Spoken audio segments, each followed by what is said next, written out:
up, Woodward? We are starting off your day with a brand new crew. Meet Broder. I can't control my arms sometimes. My limbs are just kind of flying. Detroit Kool-Aid. Fired up! Y'all got Kool-Aid I'm hot. fired up! But with the Wake Up Woodward crew, he's actually a part of the family. Flannel Sam. Ask me about my wiener! Okay. Along with JB and KG. Wake Up Woodward gets you all of your Detroit sports talk. Every morning, 8 to 10 a.m. Live on Woodward Sports. A show for Detroit, by Detroit, with people from Detroit. Tell Siri to set an alarm. Because it's time to Wake Up Woodward.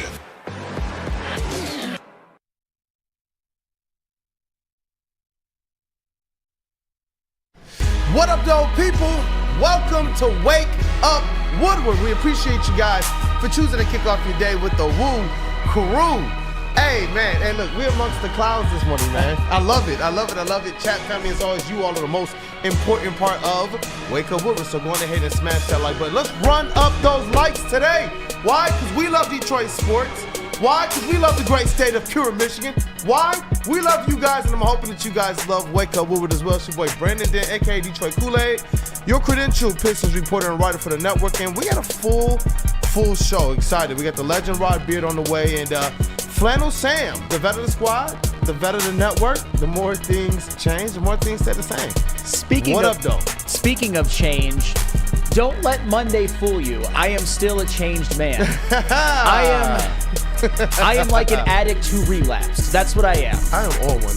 Shout out relapse, new girl. But I was an addict that relapsed. That's what I was, and I'm still in recovery. It's all well and good, but I am still a changed man. Don't let Monday fool you. Hey, look, I got sleep yesterday. Hey! I just did, man. I did. Like, I hope you guys got sleep as well. Man, I'm on one. Hey, you want to tell the people what we are discussing today, and then we're going to go around and get the crew introduced. Yes. Well, we have to talk about Nick Wright's comments on Jared Goff. I'm sure there will be a segment that actually gets pushed back to tomorrow because we have a lot to say about that. Jared, we might expound more into Jared Goff, or we might save that for tomorrow. We've got Rod Beard in for his weekly Woodward Pistons segment, as well as his Around the Detroit Sports segment. I'm sure we'll talk a lot of Lions. But first, AJ Hinch did not win Manager of the Year. That's what we're talking about first. If you want to introduce everybody first, go ahead, but that's what we're going to be talking about first. Oh, you tease. Yes. And it's not just that he didn't win it. It's also like who won it for me.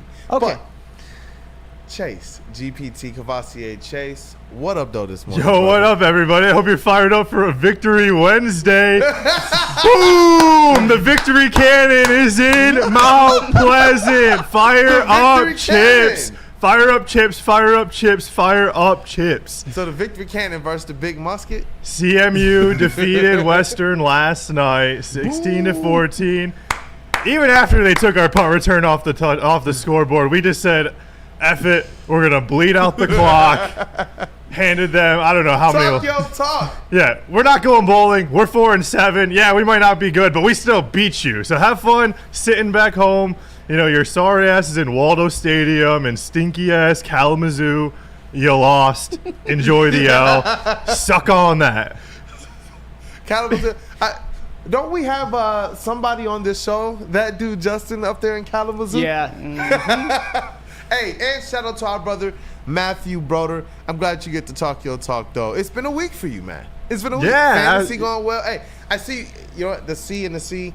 I see the C. Dude. I see the C. It's Cavassier. Layered up, bro. Like I've got it all. Triple Like, C's. yeah, my undershirt too. Like I'm like wearing all the Central I got today. I mean, fire up, man. Hey, fire. I've been I've been like quietly rooting for my school like the whole time I've been here.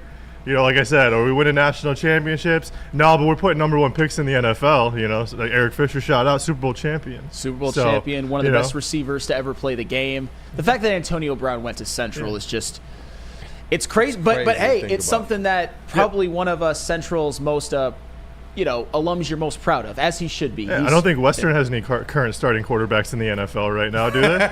Still taking shots. You know what? Justin wanted to be here this morning too, but I can't wait till we get him back on the show. This elite booth, we got to go to the sound booth that is Detroit's #1 draft pick, KG, a.k.a. Black Hollywood. What up, though? Chilling, man. Chilling. What's good with y'all, man?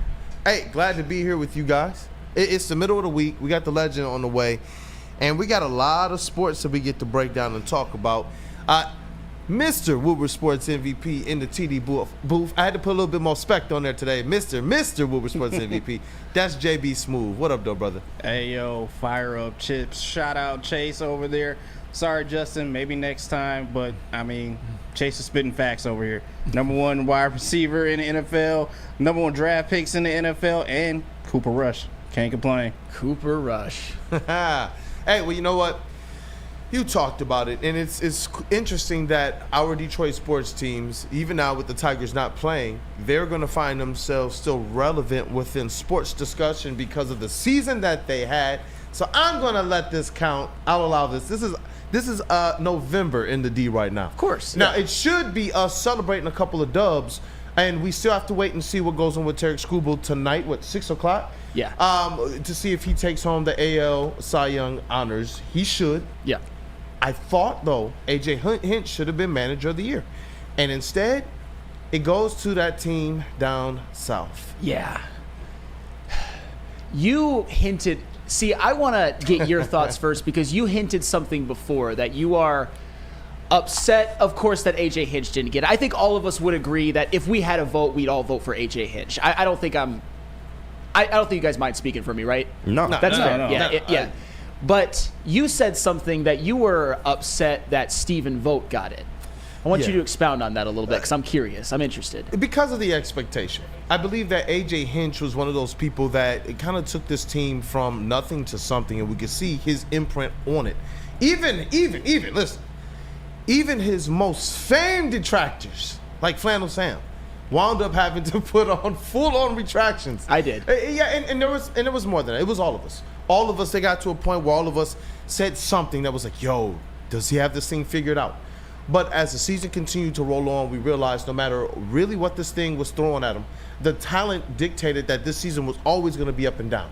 Whether it was, and you're carrying the corpse of Javier Baez. This team got within, realistically, just one bad inning, man. A couple bad innings away from putting that team out of the playoffs and moving on. That wasn't just, and I get it, the playoffs, how much does that count in and factor? No.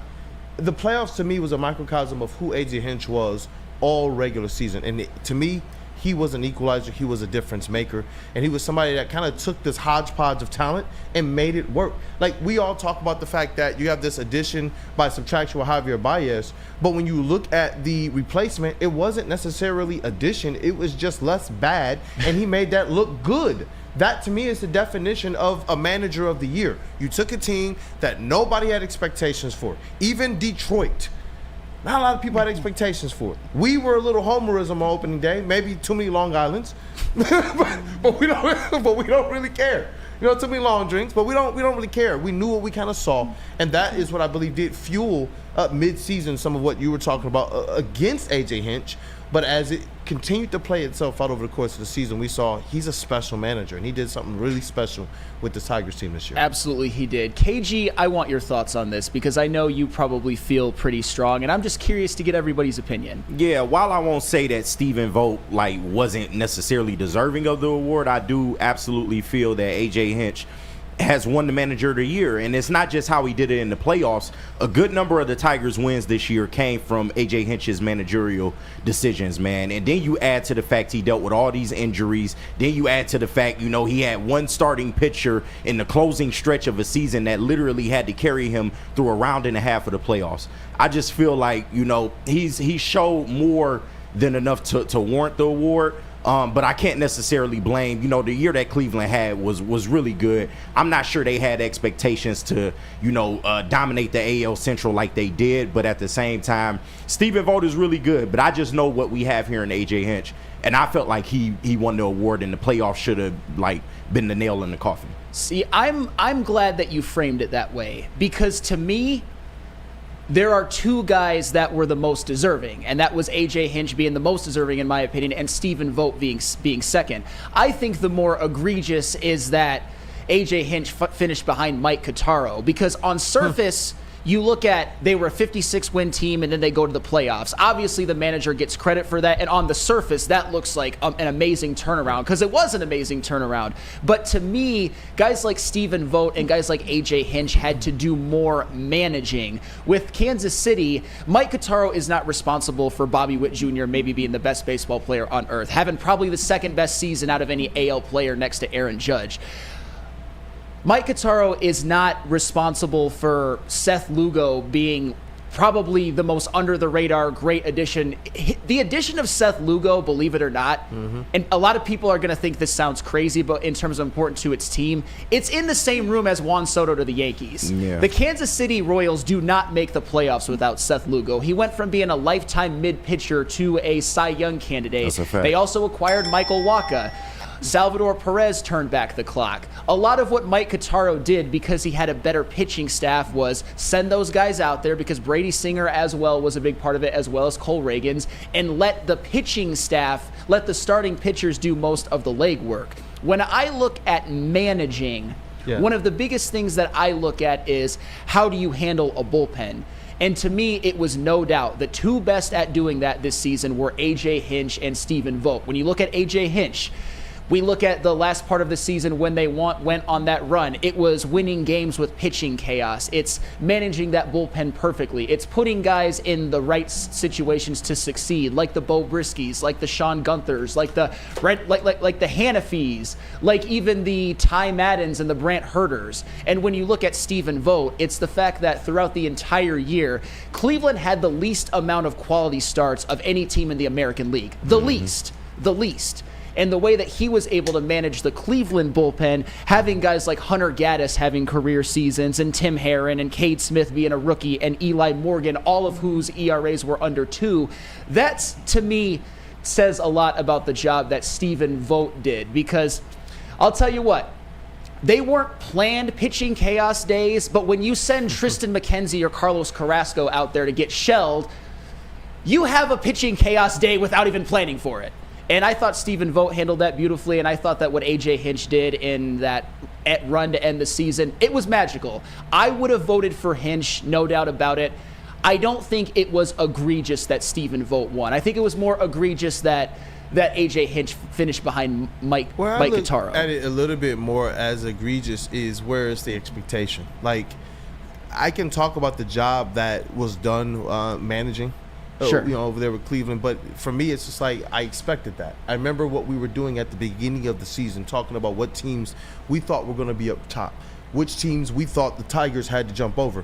Honestly, with the Royals, they weren't a team that I was expecting much out of, but the Guardians were the team that I believed if we're going to win the Central, it's going to be over that squad.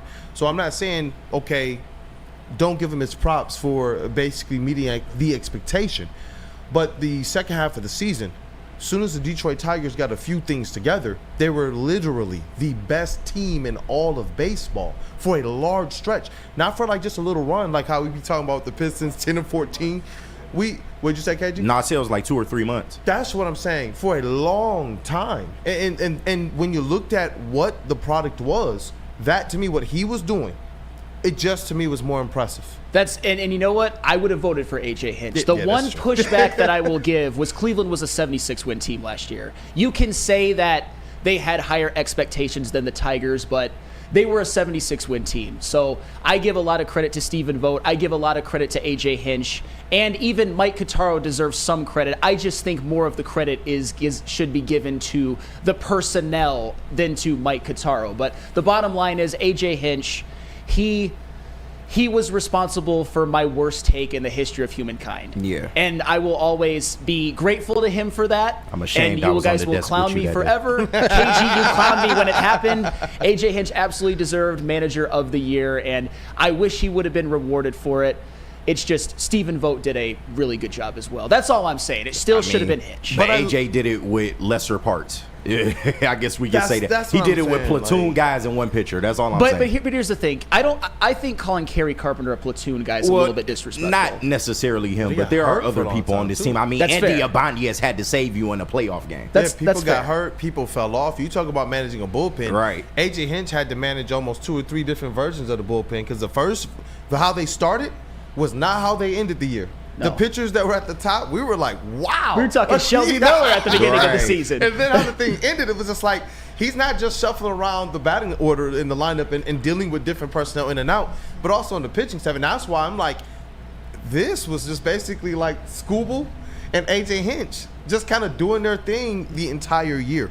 Not that the players who were put in those positions didn't succeed, but to me, I saw AJ Hinch being able to get a little bit more out of some of the players that were on the fringe than a lot of us expected. Well, and this is where, if we're just talking about X's and O's in baseball, where I would put AJ Hinch above Stephen Vogt, where he had to do a little bit more with less. Yeah, but I don't think that AJ Hinch, to me, is not responsible for Kerry Carpenter mashing against right-handed pitchers. But what he is responsible for is saving players from what they do poorly. Because Kerry Carpenter, it sucks to say it, he can't hit lefties. He can't, or at least he hasn't shown that he can. And Andy Ibanez is the same thing. He can't hit righties. He wasn't responsible for those guys being great against, Ibanez lefties and Kerry Carpenter righties, but what he was responsible for is exploiting that, creating the matchups that were more advantageous. And Stephen Vogt really didn't have to do that. I understand there were some guys that were a little pseudo-platoon like a David Fry, but Fry could actually hit righties effectively. Kerry Carpenter and Andy Ibanez's numbers against the handed pitchers that they were weak against were awful. But against their advantageous matchups, Andy Ibanez played like damn near an all-star, and Kerry Carpenter played like Barry Bonds. Yeah. So, look, yeah. That's the ball. Do y'all understand how profound those last few sentences were? Yeah. Like being able to lay out exactly what he's doing so well, because you only, as a coach, and being in a position to have, I haven't coached pros, but you never want to be in a position where you're taking away from what those players are doing. Yeah. But understanding how to minimize their deficient areas, that's a really, really key point. That might be a clip. And do you know when that was the most profound, when it really came to fruition? Who had the two biggest hits in the playoffs? Kerry Carpenter off of a righty, maybe the best righty, and then Andy Ibanez off a lefty. So I know the playoffs don't play any factor. It's a regular season award, but still, that's where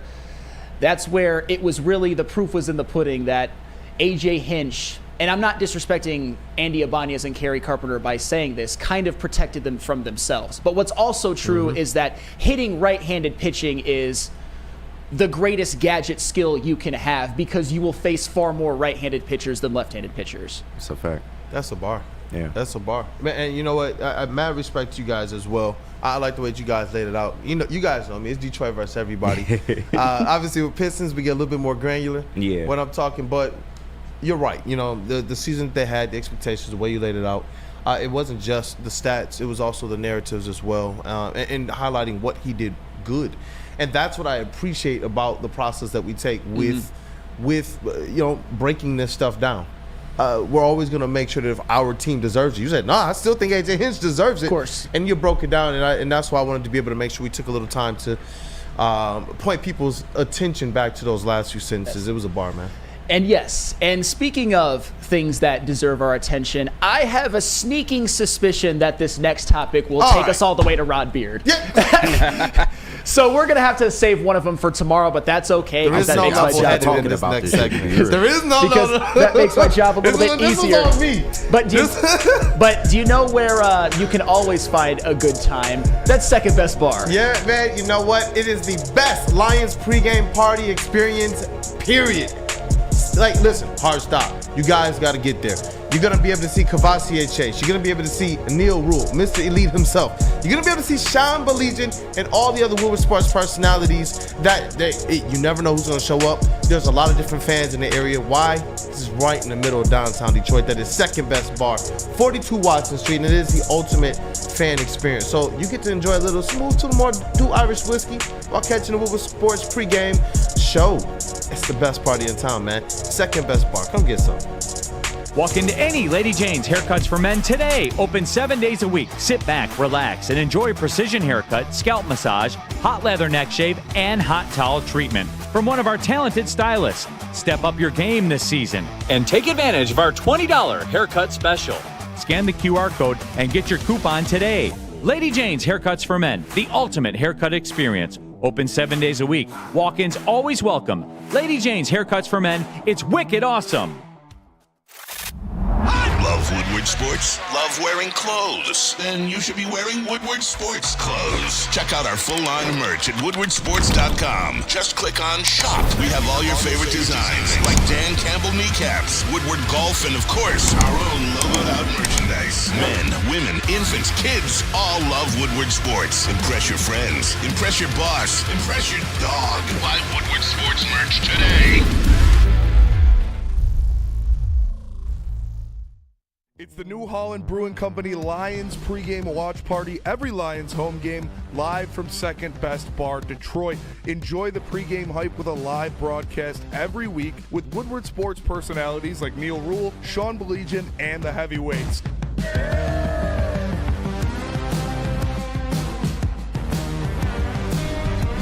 Brought to you in part by Sabbath Coffee and Les Stanford Automotive. Great drinks like Tullamore Dew Irish Whiskey, Tangerine Space Machine, Taller Long Drink, great environment, and even better food. It's the New Holland Brewing Company Lions pregame watch party live from Second Best Bar, Detroit. Brought to you in part by Sabbath Coffee Roasters and Les Stanford Automotive. Come get some. The most talked about Detroit media by other Detroit media. And we love it. It's the Woodward Sports Network. Hey, if you know what? If any of you outkicked your coverage, you could have a chance to win 2 Thanksgiving Day tickets, which, man, who wouldn't want to celebrate Thanksgiving at Ford Field? And if you've outkicked your coverage, you should put a picture. You can tag it to Instagram and just and use the hashtag, what is it, Woodward tickets, of you with your significant other that is hotter than you, and you could win a chance to win 2 Thanksgiving Day tickets. And you know what? The criteria, just so you guys know, it's not just about the woman being good looking. It's about the difference between you and your woman. So I'll give you a hint. Post the one where it's the worst picture of yourself and the best picture of your significant other. Take one when you just won't roll out of bed and she has makeup on. Pro tip. So if you've outkicked your coverage, you could win 2 Thanksgiving Day tickets courtesy of Les Stanford. And we are back, and I'm fired up, Flannel Sam. Man, it's your boy Brandon, the AK Detroit Kool-Aid, your credential Pistons reporter, writer for the network. Flannel Sam right there is the vet of the squad, all sports knower, Red Wings correspondent. I see a lot of people in there are suggesting, shout out to Tammy Chin, our VP, our MVP of the chat, that there could be change. That there could be some change amongst the Red Wings front office. Maybe we get into that later in the week, or even maybe later in the show. Somebody get something queued up for the mailbag. What up, though? It'd be on the bench. I don't think it'd be in front office. Not the, yeah. Oh, yeah. Yeah, no, coaching is what I mean. Course, Coaching is what I mean. Definitely. Yeah. Definitely. And if and when it happens, it'll be shoot right to the top of the list of what we talk about. Trust me. Hey, let's rock, man. Let's rock. And we got to talk about Nick Wright and his comments about this citizen, Jared Goff. Civilian, that's right. Civilian, Jared Goff. We got Kavasi Chase in the building. What up, though? Hey, Detroit's #1 draft pick, KG. That's Black Hollywood. Hey, what up, though, brother? Woodward Sports MVP in the TD booth, JB Smooth. All right, JB, do you have that graphic? I know, if you have the next back wall. I do. Let's put that up there, man.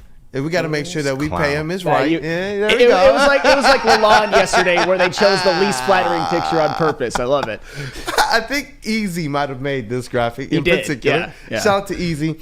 Nick Wright had this to say: I don't think you can be the best team in the league when you have a civilian at quarterback. You know what, Chase? Spicy Chase. I kind of want to hear from you first, man. You were so fired up yesterday. I was too fired up yesterday. I apologize. Don't apologize. You were good. I was a little too vulgar. They loved it, man. They loved it. That's fine. I can watch my language a little bit more. Listen, bro. When you hear stuff like this, because Jared Goff is that quarterback who He's had to earn the belief of an organization because one dumped him. He's had to earn the belief of a coach because one set him up to be traded. He's had to earn the belief of a city, man, who at one point in time, he was walking around Birmingham with security guards. And then one of the kind of coolest things that I saw last year was him and his pops driving out of Ford Field just amongst the freaking people, dog, with everybody chanting Jared Goff and people saying King of Detroit and him slapping hands with people. It's like just to kind of see how quickly he went from that person that we were even wondering, what? Jared Goff from Matthew Stafford to the guy that we now believe is going to win us a Super Bowl and got us just so close last year, really blowing past a lot of people's expectations. But he's still, amongst all the national pundits, whether it's for clickbait or not, can't seem to earn people's respect, man. And that, to me, it just, and I get it, it's not everybody. But for this to still be something on a major platform, to me, it's just trash, for lack of a better word, man. Yeah, I mean, everybody's entitled to their own opinion. Some people's opinions are a little bit louder with the microphone in front of them. Nick Wright is a very big fan of the Kansas City Chiefs, and so it's not surprising that somebody who views the Kansas City Chiefs, as their favorite team would want to discredit the most legitimate and serious threat to overtaking their current reign on the NFL with back-to-back Super Bowl championships. Technically, if you want to be granular about it, I'm pretty sure everybody in the NFL is technically a civilian. I don't think any of them. I don't think any of them have ever played at a service academy or have worked in law enforcement or anything like that. I think technically that's what classifies you as a civilian. So, I think Patrick Mahomes technically would be a civilian. Spenny said it yesterday. I think perfectly though on heavyweights.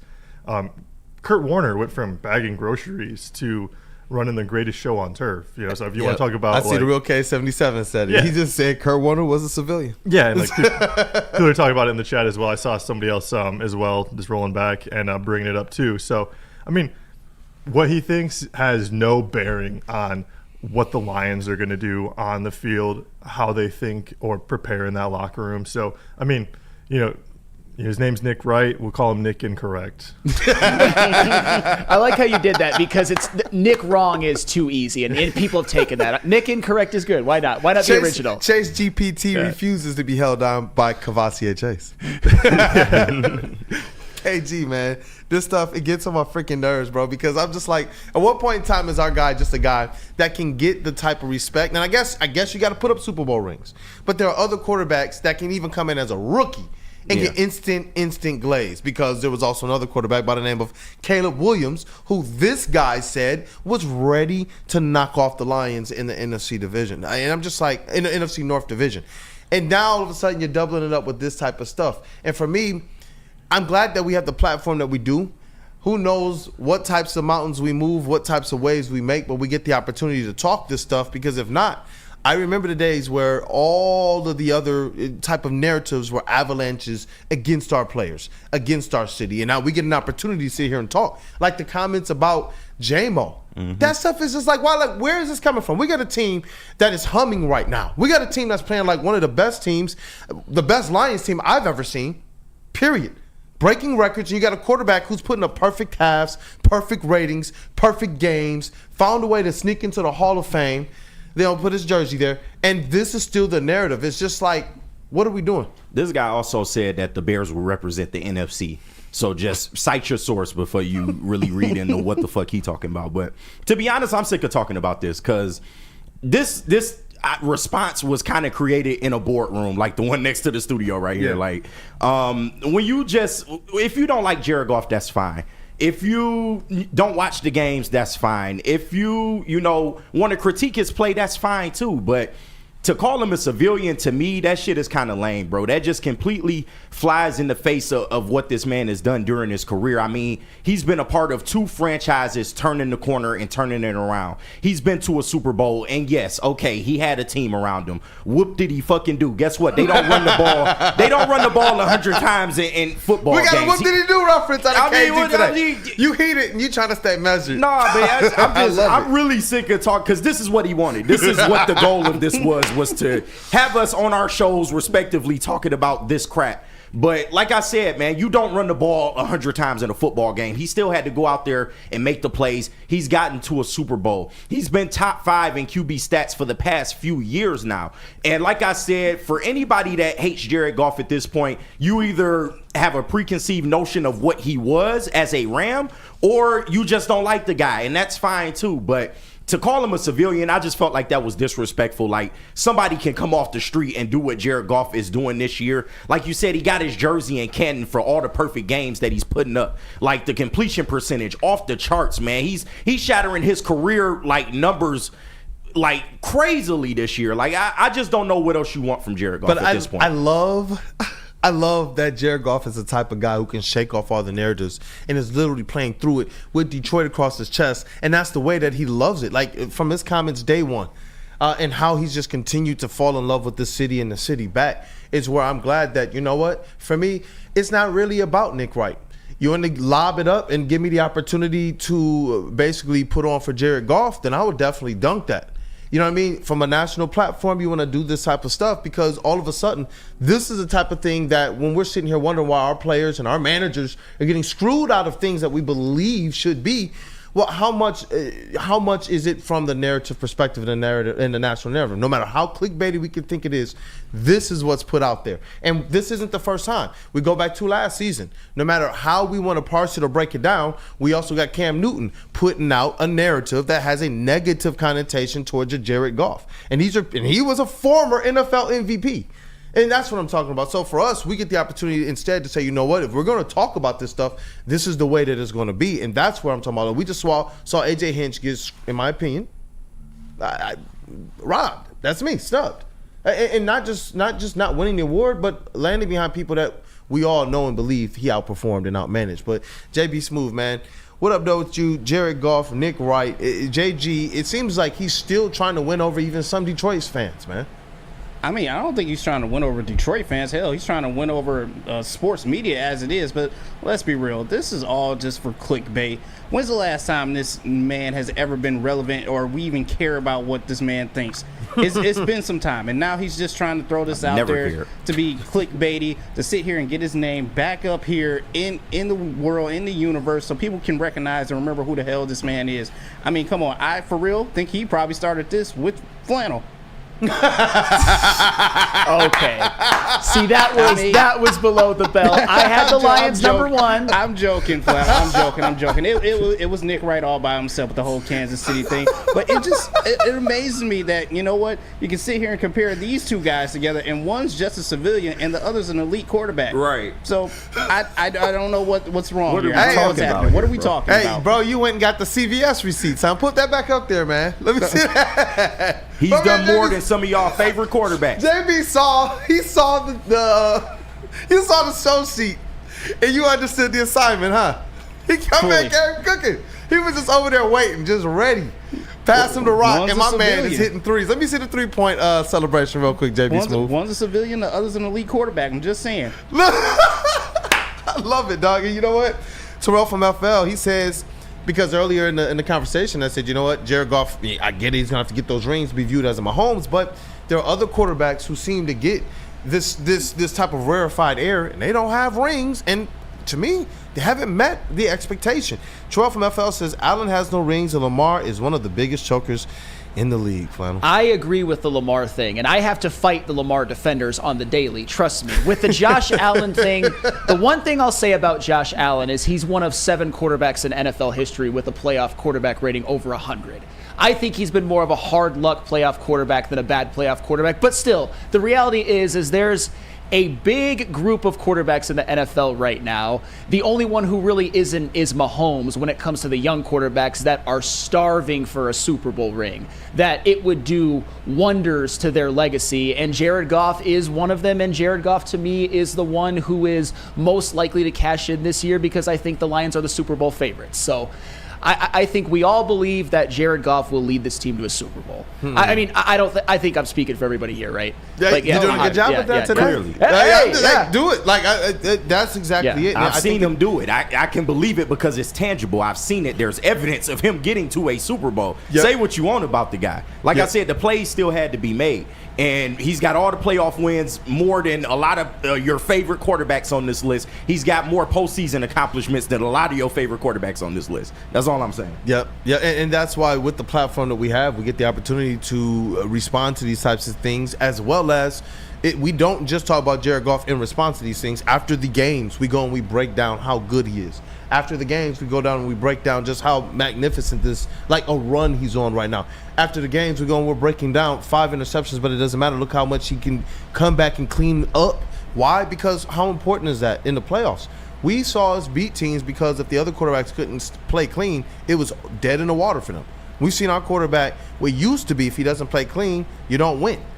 But we've seen him over the last couple of years now. If we've needed him to just pull it together for just that one drive, he's been able to do it after a half or maybe 3/4 of a game where he's putting up some interceptions like the Chicago game last year, and then came right back down the field and was just like, this is still our game. That was the one game I went to last year. Hey! The game where they beat the Bears at home, where I was very nervous. I will just say that, but they did come through in the end.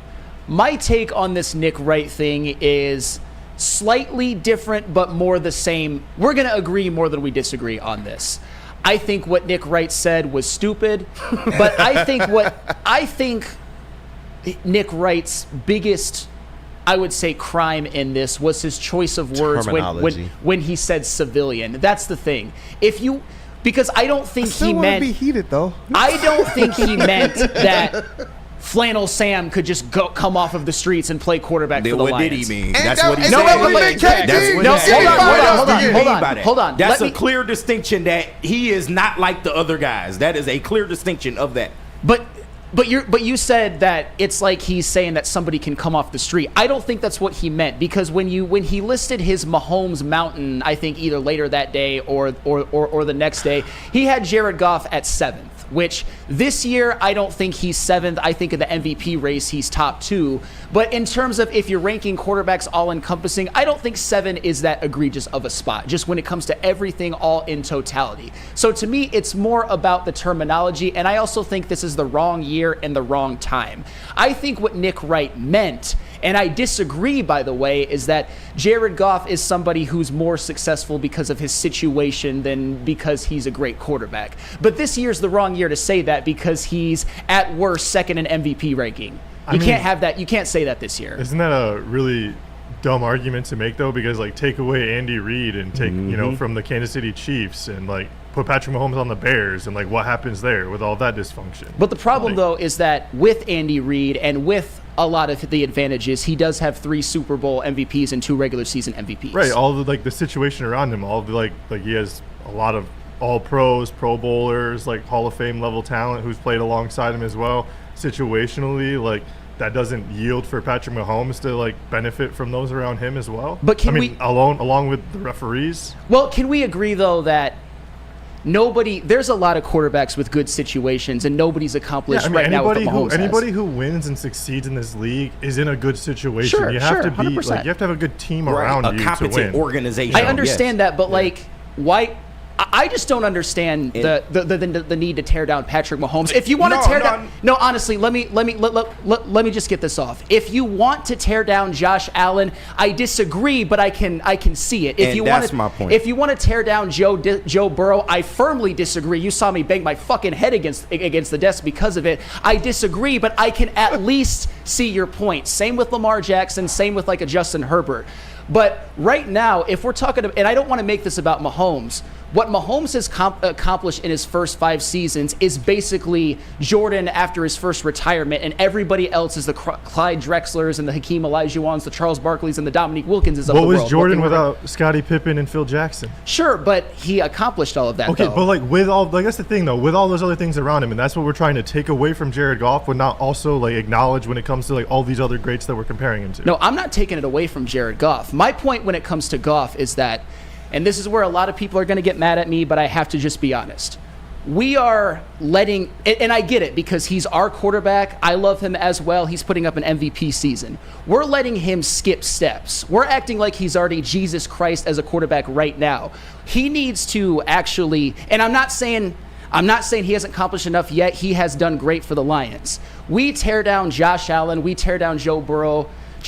Jared Goff doesn't have a ring either. I think he'll get one this year. I do. Yeah. I think he'll get one this year, but we're letting him skip steps. Is it more or less skipping steps and tearing down those other quarterbacks, or is it us holding those who let Joe Burrow and Josh Allen skip steps? Or is it just us holding them accountable? Because we let them skip steps because of how pretty they can throw the ball, or how far they can do it, or he looks cool running the ball. But these guys, to me right now, I'm sorry, they're sucking the teeth of Jared Goff. See, I disagree with sucking the teeth. They just are, I can't say that. I'm sorry, bro. This is the Detroit Lions organization. This is the Detroit Lions. They're a good organization now. You take Jared Goff off of it, okay.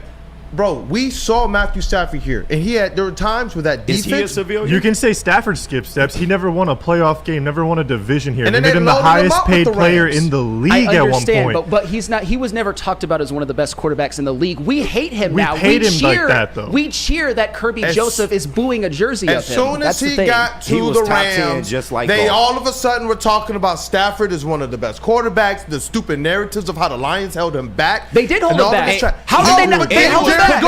Here and then didn't get held back and can't get the credit. That's what I'm talking about. He does get credit, dude. That's I'm giving him credit. No. I don't think it's fair to say he's skipping steps. He's gone when through. You're talking about the elites of the elites, we understand that there's a difference there. I can give LeBron James credit, but if we're not properly making sure that it's diced the right way amongst those tops, that's where the most emotion comes out. Jared Goff is a person who continues, and we've talked about this consistently, because it doesn't look the way the other quarterbacks do it. He just, for some reason, gets demoted. For me personally, I don't care if it's silly. I don't care if people say it's just sports. I don't care, bro. It's my life every day. I will defend that. This guy goes out there and as it relates to the production, he's doing elite stuff. I don't care if he's not throwing the ball as far as hard or this or that. He's going out there and this team is winning, and I do believe he's one of those quarterbacks that makes those around him better. There is a bunch of fourth-round picks. There are people who I said were going to be that people told me were the wrong draft picks. There are people who they told me that J-Mo's a bust. I was hearing so much about what this was. Sam Laporta wasn't the right selection. Jared Goff is the constant. As this team has improved, it's Jared Goff, Dan Campbell, Brad Holmes. Those are your constants. Those young players. Who was the lead for Penei Sewell? Who was the leader in the room for Amon-Ra St. Brown? As much as I will give them credit for the work they put in, it was always your quarterback, and that was Jared Goff. This team has been elevated. Even the defense, bro, we talk about how good it was, and we're going to give Aaron Glenn his credit. But, dog, that defense really put the offense sometimes in some bad situations last year. Of course. And Jared Goff had to play darn near perfect. This year, Jared Goff has had to play darn near perfect. This is what we're talking about. Perfect. For the Lions who have what they have right now. There are games where if he's not playing perfect, we don't know what the outcome is. We've seen if he has a bad day, if he has a bad game, we see Houston.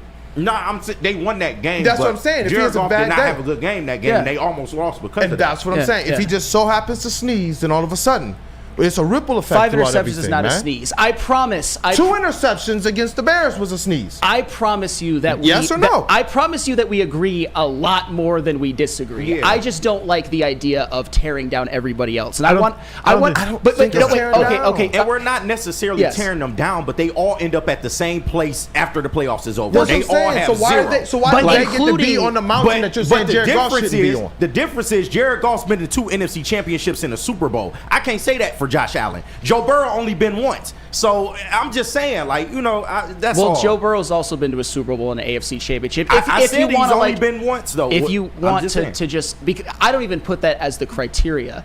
My thing is that, and this is what I said at the beginning, and I think we should be able to agree on that. I don't know if we will, is that there is a large group of quarterbacks. Whoever ends up, unless it's Mahomes, of course, because he's obviously accomplished more than everybody else, whether it's Josh Allen, whether it's Jared Goff, it's not going to be Joe Burrow because I have a losing record, whether it's Lamar Jackson, somebody is about to have their legacy elevated to a point where you can instantly put him into the Hall of Fame. And Jared Goff, to me, is the most likely person to do that because I think the Lions will win the Super Bowl. It's just, when I talk about skipping steps, I don't mean I think what we're doing, and I don't blame us, by the way, and I feel like I have to do that to some degree as well, is that we are pushing back against the narratives is what we're doing. What steps are we skipping, though? Yeah, I mean, we're that's talking about what a I'm number one confused draft, like number one overall draft pick who had a shitty situation that they came into in their rookie year with Jeff Fisher, climbed the mountain with Sean McVay, almost got to the top, was discarded and thrown out, included along with several first-round draft picks in a deal for another quarterback that is older. Like they were trying to get rid of him. People thought he was done. He was sent to Detroit to die and be forgotten about. Like this was his John Kitna years, his Dante Culpepper years, like ending his career in Detroit. And he completely turned it around. Like with this coaching staff, with this team around him.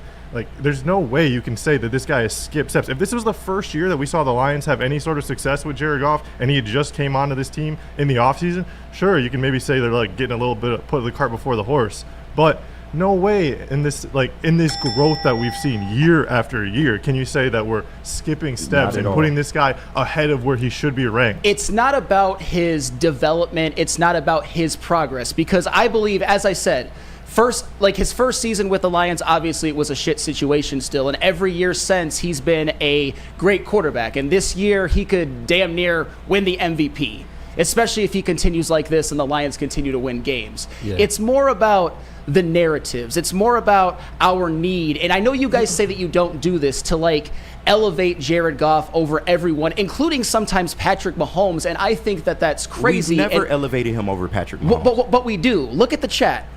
He's playing better football this than him year. this Absolutely, year. he is. But Absolutely, overall, we can't put Jared Goff over him. Yeah, from a play on the field standpoint, absolutely. We're just talking I about this year.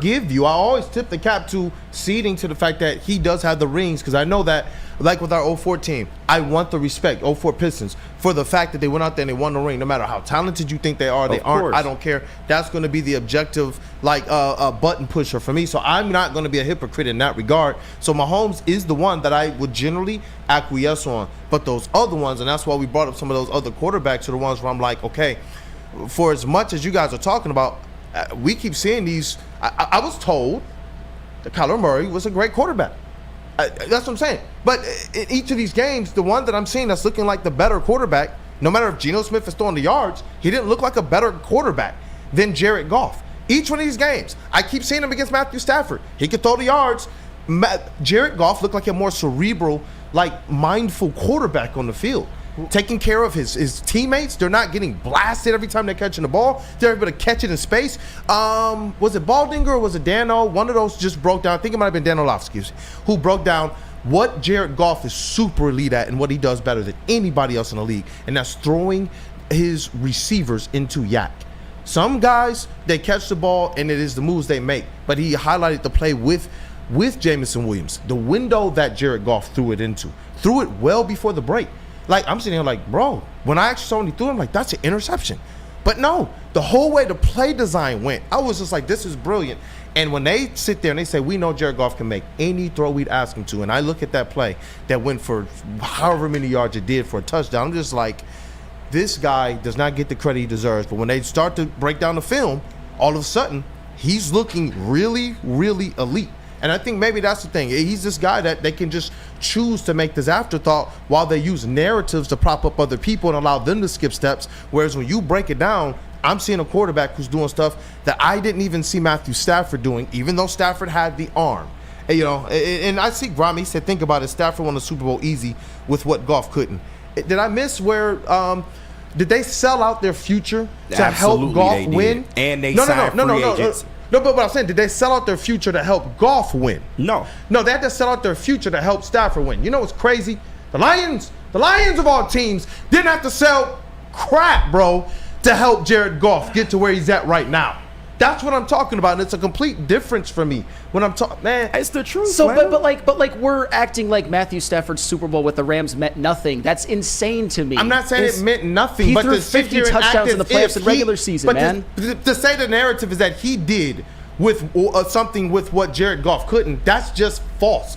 He got a stacked roster. They sold all their draft picks. They killed their cap sheet to make sure that Matthew Stafford and that defense could have everything they needed. And they were veteran. And they still kind of limped through it all. And they were They veteran. won the fucking Super Bowl, dude. I understand, Come but on. they You were. tell me Jared Goff couldn't have done that with everything they did? I Set don't up know. for Jared I Goff don't and see know. what happens. We act like the 2018 roster was terrible or something. Come on, guys. I mean, but it's not the same. But like Jared Goff did it with rookie and second year players, though. God, it's dude. the real. Todd Gurley was really good. I'm Aaron Donald was talking defensive about player of him the as year. a Lion. I'm not talking about him as a Ram. I'm just talking about 2023. He got to an NFC championship with rookie and second year players. Matt Stafford did that with, like he said, selling out the farm and also adding veteran players, good veteran players, to an already good team. And for the record, I would put Goff above Stafford in terms of my quarterback rankings right now, both this year and all-encompassing. But if we're talking about all-time right now, you still have to put still Stafford. tip the caps to the Super Bowls. I get it. That's I all will I'm saying. have to. That's all I'm saying. But it's just, man, when I'm looking at it, I do believe that I will be tipping the cap to Jared Goff if they sold out for him too. Well, there's some insecurity going on with Mahomes fans because the Lions have and like Chiefs fans too, because the Lions have quietly been building this team that is very just well-oiled, fundamentally locked in together as a unit, and like a lot of other teams, like other players we've seen get elevated before their time, raised up, the Bills constantly, as the team that's going to the Ravens, who are going to knock off the Chiefs. But the Lions, they haven't been getting the love. They haven't been getting the credit. We've slowly just been focused on working on what they can control on the field, off the field, in the locker room. Yeah. And now we have a team that goes out there, shows, and put the league on notice, we're here to win it all.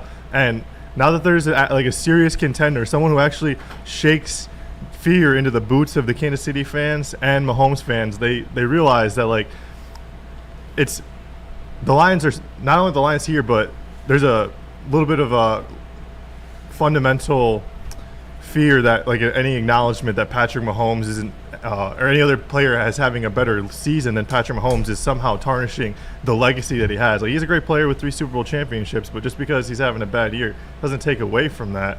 And just because Jared Goff is playing better is not any sort of diminishment on any player's legacy. We're simply just talking about this season, Jared Goff is the MVP. That's fair, and I think I can put the greatest bow on this of all because I've enjoyed the conversation. I think it was got the respectful, legend on the way, and I think we got to ask him. And I think we all made he definitely wants to chime in on this as well too. I think we all made good points. I'll put a bow on this. Yeah. Nick Wright doesn't watch the Lions. Clearly, he doesn't watch the Lions, and that's a shame if you do. And I like Nick Wright for the most part, but if you do the job that he does and have the responsibility that he does, you can't say civilian and Jared Goff. You can't not watch Lions games. You just can't because the Lions are the best team in the NFL right now. And I think that's a good bow on this. And wow, we are way behind on breaks. Tell us about New Holland, JB. Man, things that escalated quickly. I knew that would happen. That's why I'm like, we're gonna save something for tomorrow. That's why I sparked that. Just you're so brilliant, Flannel Sands. Yes, you were spot on with that for saving something for tomorrow because, we did get off the rails with this one. But I got to tell you about that Tangerine Space Machine by New Holland Brewing Company, the new easy drinking IPA with out-of-this-world flavor. It's smooth, it's juicy with refreshing crushability. Take your taste buds to the moon. Grab yourself a can of this intergalactic haze of goodness. And I don't know if you guys know this, but this is the official beer of outer space. They have this on tap on the moon right now. Then you need to go out and grab yourself a case of this ASAP. Stop searching for a vehicle and start finding one. Les Stanford Chevrolet Cadillac makes it easy. We harness the power of multiple dealerships and own the biggest selection of GM brands in the area to get you the car you need. With the Les Stanford Group, you'll have access to 4 different dealerships, providing you with more makes, more models, and more choices. We're connected to more than 1,000 vehicles, and with so many high-quality CPO vehicles available, you'll find new car quality at pre-owned prices. You can start and end your search at lesstanford.com today. Love Woodward Sports? Love wearing clothes? Then you should be wearing Woodward Sports clothes. Check out our full line of merch at woodwardsports.com. Just click on shop. We have all your favorite designs, like Dan Campbell kneecaps, Woodward Golf, and of course, our own logoed out merchandise. Men, women, infants, kids all love Woodward Sports. Impress your friends. Impress your boss. Impress your dog. Buy Woodward Sports merch today. Walk into any Lady Jane's Haircuts for Men today. Open 7 days a week. Sit back, relax, and enjoy precision haircut, scalp massage, hot leather neck shave, and hot towel treatment from one of our talented stylists. Step up your game this season and take advantage of our $20 haircut special. Scan the QR code and get your coupon today. Lady Jane's Haircuts for Men, the ultimate haircut experience. Open 7 days a week. Walk-ins always welcome. Lady Jane's Haircuts for Men. It's wicked awesome.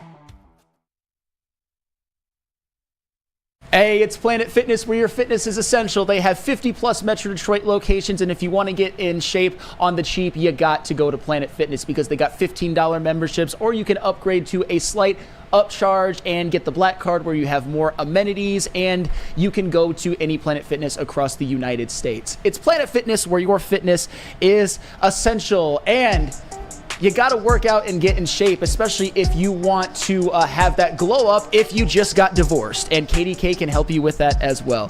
Dealing with divorce, child custody, visitation, or other family law issues, Kevin and Catherine at KDK Law in Birmingham will have your back. With 10+ years of experience and 24/7 availability, scan the QR code on the screen or call 248-971-0476. Say Woodward Sports sent you and KDK will pay your filing fee. KDK Law, they've got your back. KDK Law, they got your back, and you guys already know Wake Up Woodward and Woodward Sports has yours, and I'm hoping, chat family, that you have our back. I know we get the legend on the way, so let's go ahead and satisfy that like button, man. You guys, we got to treat it right. You got to treat it nice. Hit the like button, smash it, and satisfy it, man. Hey, you ready, man? Let's break that down just real quick. We're going to satisfy. Hey, there we go. Hey, listen here. I know you may like Patrick Mahomes. You may like Josh Allen. You may like Jared Goff, man. But no matter who you like, you got to like us, man. So just go ahead and touch that like button real nice and real slow. We appreciate you. What up, though, Jared Goff? Hey, you know what? Now we got to say what up, though, to Detroit's news.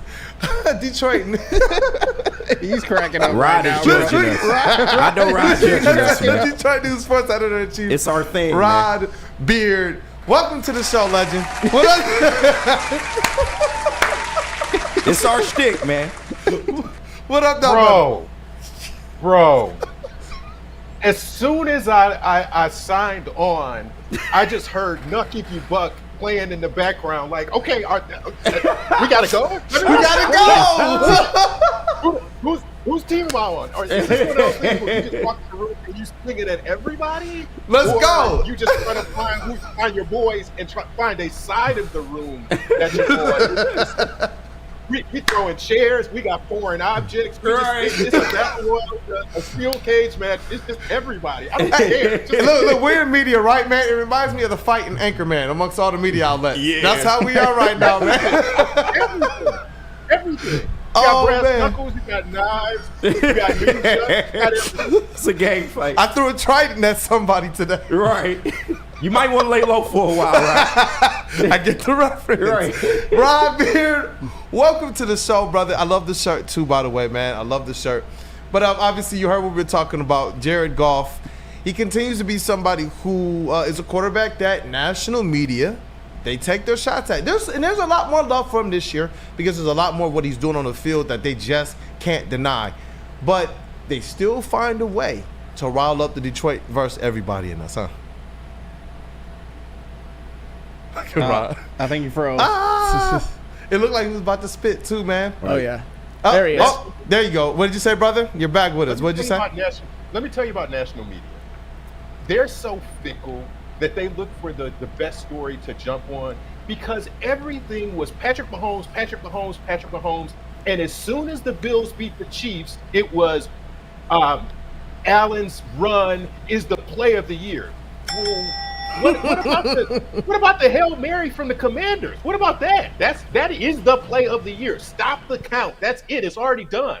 But you want to get on the Allen bandwagon for everything that he does. You can't go by the national media. And the Lions can just sit and chill all year because the Chiefs were number one in everybody's power poll, even though they weren't playing well. And the Lions were just toasting people. They continue to toast people. And what have I talked about all year? Easy 50. This was the easiest 50 you could have. Thank you, Rod. This was just running up and down the field like touchdown. When Hendon Hooker came in, I expected touchdown. Don't Don't even sweat it. Because if the Lions beat the Bills in a few weeks, this will be an academic conversation. The Allen stuff will go away, and you will hear. It's just due time. Just bide your time. And if the Lions beat the Bills and they got just the one loss at that point, they'll be on what, an 11-game win streak by that point. This will be an academic conversation. Do not worry about the national media, because in due time, they will come around if it's time to come around. And if the Lions are 12-1 or whenever they play the Bills at that point and beat the Bills here at home, ball game. Don't even talk about it anymore. Holler at me. You getting the chat fired up, brother. See, holler at me then, because what does Jared Goff have to do that he has not done? The dude had one bad game. And people want to get on, well, he's not Patrick Mahomes, or he's not whoever. What kind of season would you rather have Burrow right this season? Take all of his stats and their record right now, and you know who you have? Matthew Stafford. That's exactly the year that Burrow is having. A stat-filled year where your team isn't winning and you're trying to explain why. Because you had such high expectations. That was a Super Bowl team a couple of years, and where are they now? So don't worry about national media. Don't worry about what anybody says, because the same thing happened last year when the Lions were on the come up, and the national media didn't jump on until the playoffs, when it's like, oh, look at this team.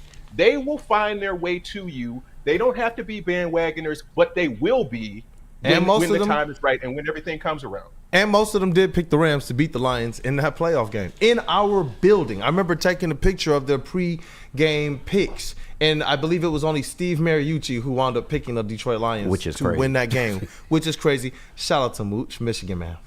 State of Michigan man. Yes, state of Michigan man for sure.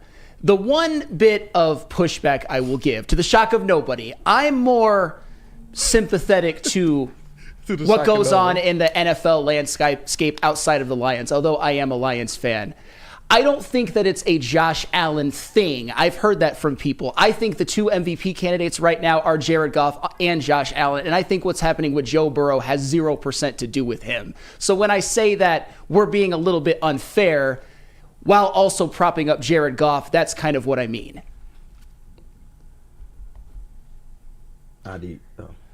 You can prop up Jared Goff.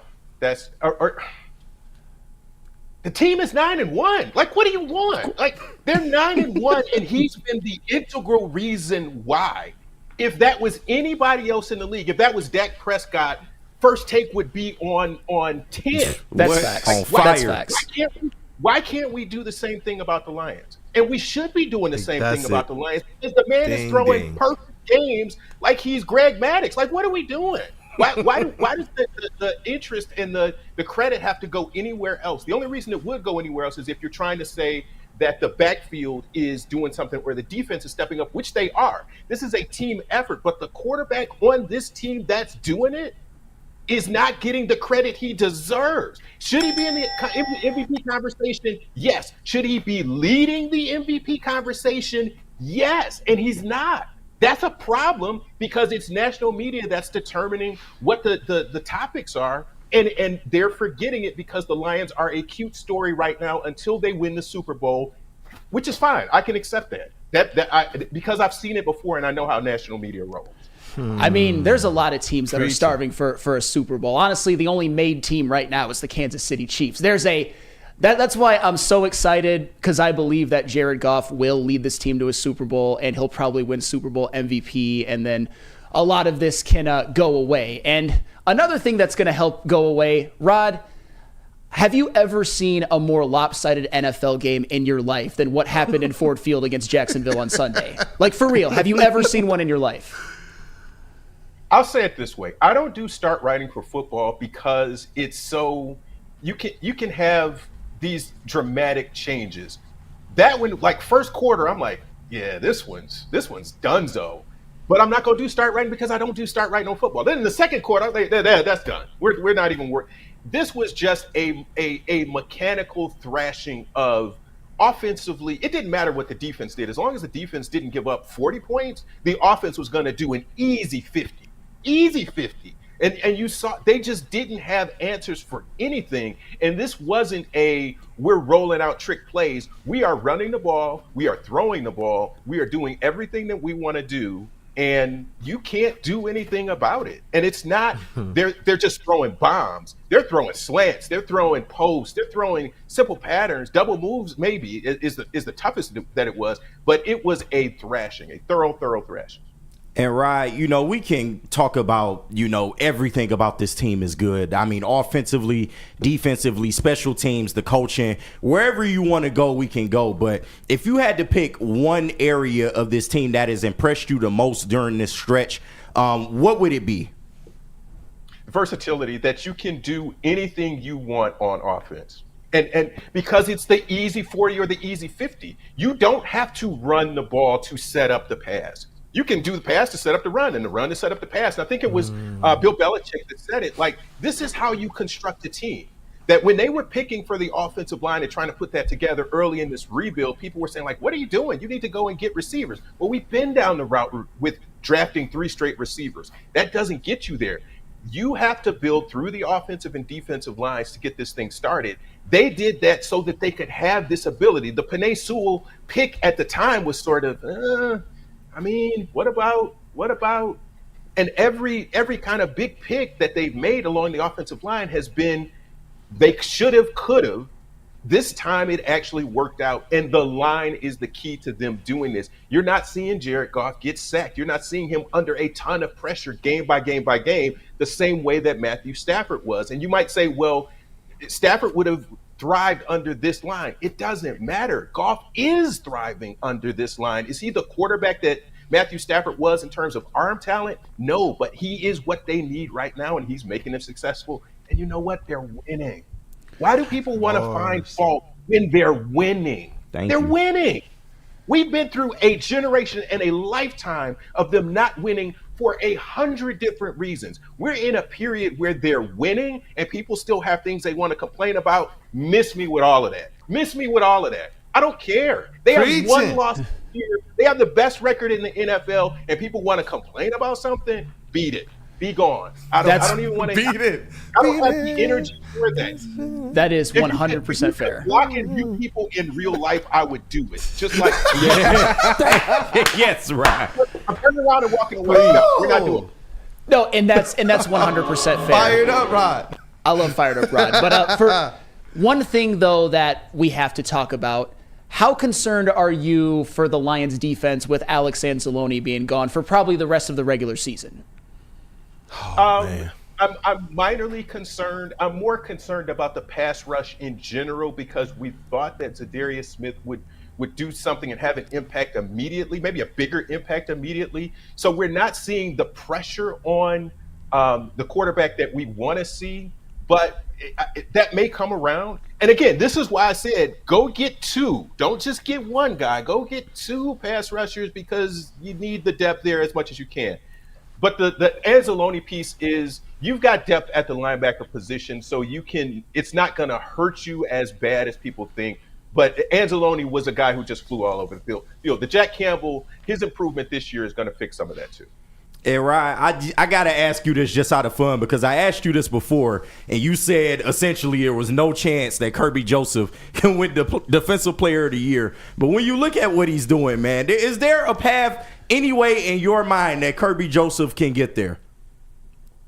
There is a path, a few more interceptions, and again, you've got to he gets a pick off Josh Allen, something like that in a prime time spot. I like where that.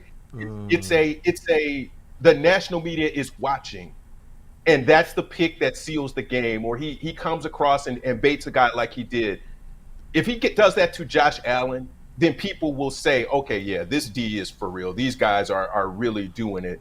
But I think you've got to see that on a national stage. And remember, you got the Thanksgiving game, you got that Thursday night game against Green Bay, you've got the Buffalo game, and you got that Monday night game against San Francisco. So there are still plenty of opportunities for him to make some more believers out of national media and people who are voting on that. Man, you know what, Rod? You're spitting heat, man. You got time for a little bit more talk in the next segment? Let's go. Let's go, man. Absolutely bringing the heat. Let's get into the next segment. And chat family, definitely put those likes on the stream for the legend Rod Beard. Absolutely spitting heat, man. Absolutely. I like the picture he's painting about Kirby Joseph picking off Josh Allen. That was a great point. That was a great point by him.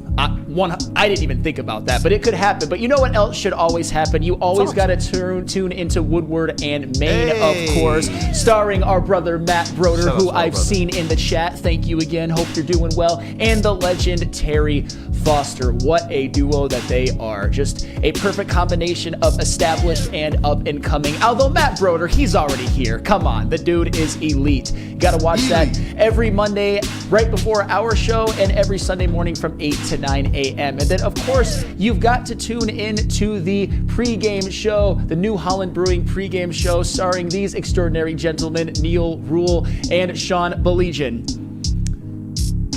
Hey, that was LeBron watching Dalton Connect last night. That was me watching Dalton Connect last night. They let Dalton Connect go to the Lakers. But anywho, that's another discussion for a different show. We love you, Ryan. No. I'm not saying we should have gone to the Pistons, but we should have just traded back up to draft him. Draft both. Do that. Man. Getting off topic during reads is a tale as old as time. But the pregame show, it is right before games. You get to hear these guys discuss the latest injury news, just what's going on in the game, go around the NFL a little bit. Nobody does it in the city better than this crew right here, better than both of these shows. So tune in, get all of your Lions coverage from Woodward Sports on Sundays and Mondays for that regard. It's the Woodward and Maine and the pregame show. And Lady Jane's. Hey, listen, walk into any Lady Jane's haircuts for men today. It's open 7 days a week. Sit back, relax, and enjoy a $20 haircut special, a scalp massage, a hot lather neck shave, and a hot towel treatment from one of our talented stylists. Take advantage of our $20 haircut special. Just scan that QR code somewhere on the screen, and when you do, you will get that $20 haircut special coupon today. Lady Jane's Haircuts for Men. It's open 7 days a week. Walk-ins are always welcome. It's wicked awesome. How do people feel about getting a Planet Fitness membership for $15 a month? How do they like working out in a clean and spacious gym that's filled with equipment for every workout? And how about free fitness training in the judgment-free zone that leaves them feeling energized all day long? Join Planet Fitness today with the free PF app, online or in club, and start getting that big fitness energy for $15 a month. Love Woodward Sports? Love wearing clothes? Then you should be wearing Woodward Sports clothes. Check out our full line of merch at woodwardsports.com. Just click on shop. We have all your favorite designs, like Dan Campbell kneecaps, Woodward golf, and of course, our own logoed out merchandise. Men, women, infants, kids all love Woodward Sports. Impress your friends. Impress your boss. Impress your dog. Buy Woodward Sports merch today. Walk into any Lady Jane's Haircuts for Men today. Open 7 days a week. Sit back, relax, and enjoy precision haircut, scalp massage, hot leather neck shave, and hot towel treatment from one of our talented stylists. Step up your game this season and take advantage of our $20 haircut special. Scan the QR code and get your coupon today.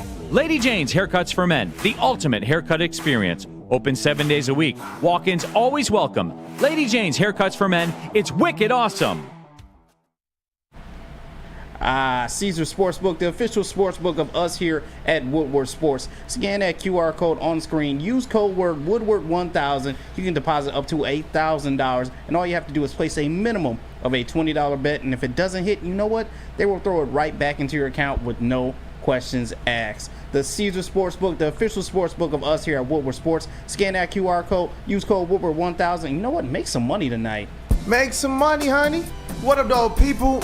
We are back, and it is Wake Up Woodward. We appreciate you guys for choosing to kick off your day with the WUW Crew. And we got to get the legend drum rolled in here. It's your boy Brandon Dan K, Detroit Kool-Aid, your credential Pistons reporter and writer for the network. Flannel Sam, the vet of the squad, and our Red Wings correspondent. Just all sports knowing. We got the whole rest of the cast and crew in here too. KG, JB, Chase, Cavassier Chase. And shout out to our brother Matthew Broder and that dude Justin, man. We love our WUW Crew family. And that also includes the legend. Let's get him drum rolled in. Hey, yo! Yo, shout out and welcome to the legend Detroit News, Rod Beard and Rod. We get to talk about a playoff team currently. Still, look, it was cute and funny early in the season. Then a week went by, they were still there. And then another, I'm sorry, actually the first week was kind of hellish. It had Detroit Pistons fans kind of like, because 0-4 start, but since 7-5. In those weeks, every week that went by since they got things on track, this Detroit Pistons team has found themselves in the playoffs. So, Rod, they currently sit in 7th. They're a half game behind the Miami Heat for that 6th spot. And they, honestly, to be tied for the 5th spot. And they are 2 games out of the 4th spot in the East. And obviously, got to play the games out. But they're winning over 40% of their games right now, 44% to be exact. I just want your thoughts, Rod's thoughts on the Detroit Pistons to this point. And I do have some swish or break questions that I got over to KG as well that we're going to go through.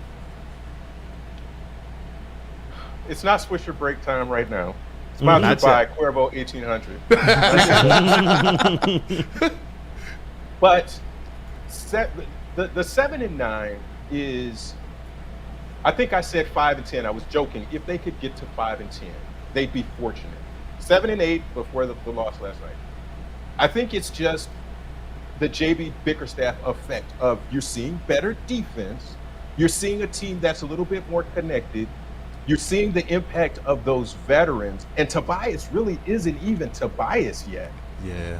But they're still finding ways. I think the 3 things you point to, we knew what we were getting out of Cade.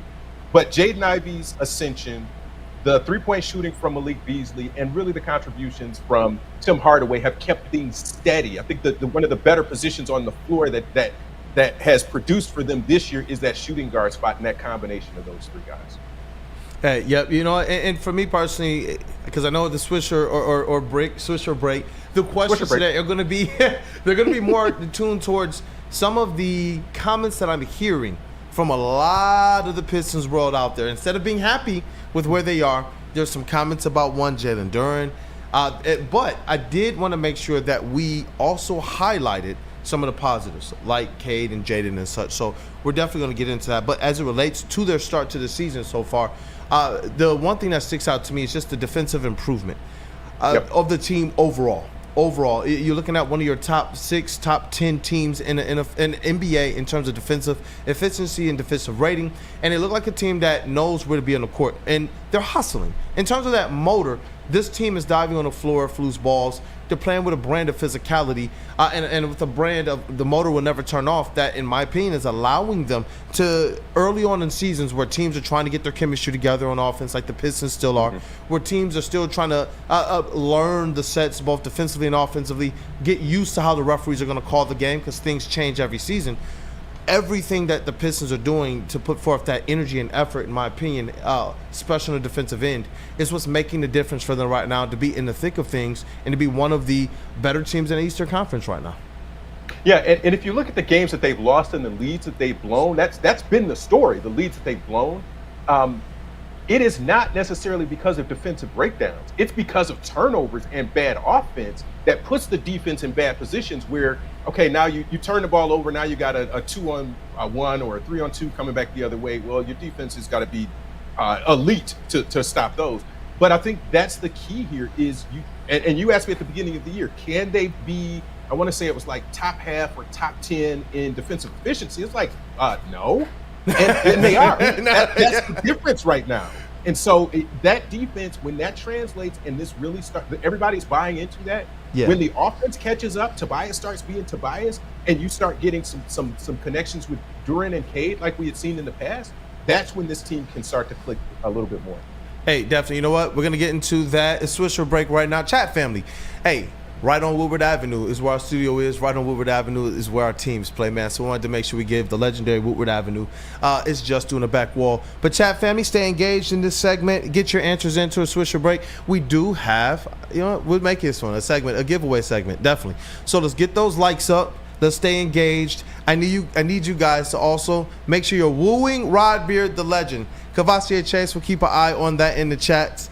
But let's get into the Swisher break. And we got some questions. So we'll zoom through it because I'm hoping we can, get to every single point because I think that there's some interesting ones. Yeah, for What are sure. you giving away? Is it Swishers? Or is it Swishers?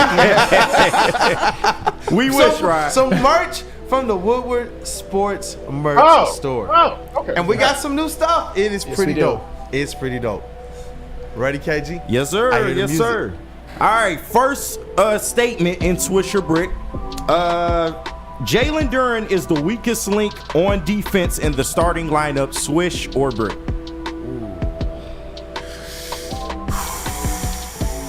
All right. I believe this. This is the case I'm gonna make. I know that there's a lot to be desired with Jalen Duren's defense on stretch bigs. But I do believe that the perimeter defense in front of him, despite the fact that we see the team taking a step forward in defensive rating, in terms of perimeter shooting, they haven't necessarily been one of those teams consistently good enough, which puts a lot of downhill pressure on Jalen Duren, especially in lineups that he's playing with some of the bench units. But Swish or Brick, I'm going to go with you, brother. Jalen Duren is the biggest, the weakest link in the starting lineup defensively? Yep. God. Okay, I am going to go Brick, and I will say Jaden Ivey, but I think they take turns game by game. But I think it's been a little bit more Jaden Ivey still, like in terms of perimeter defense. JB Smooth. I kind of got to agree with Flannel as well, too. It's a night in, night out basis. It's either Ivy or Duren, so it's Brick for me. Kavashi Chase, you in on this? I'll kind of list off from we got in the chat. Denver Blairson, Brick. Chuckle Cheese, Brick. Mitten Made, Swish. Terrell Lamar, Swish. Rando Small, Swish. Mike Weary, Swish. Golly. That's a sweet Seriously? swish from Lawrence Hacks. Wow. So that's kind of what the chat's feeling. Well, All right, let me make one amendment. Are we considering Tim Hardaway Jr. a starter or Malik Beasley a starter? We can consider both of them because we know they kind of platoon. All right, changing my answer. Tim Hardaway Jr. Oh, damn. Man. KG. I think it's a Swish because Ooh, talk to me. listen, I'm being a rim protector. That's a non-negotiable, man. That's just comes with the job as being a big man, and we haven't even seen him do that at an efficient pace or at a good level.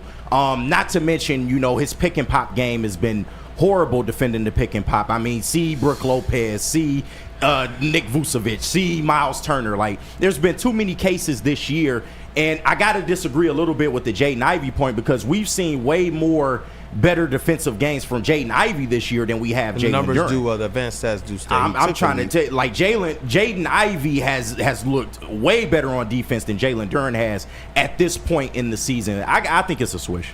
Rod Beard, you have heard the deliberations. What say ye? I'm gonna have to say it is a Swish. Thank you. And maybe a bank shot Swish. It's not it's a no doubter because he has probably the toughest spot on the defense. That if he's the anchor, he's got to do a little bit more than everybody else.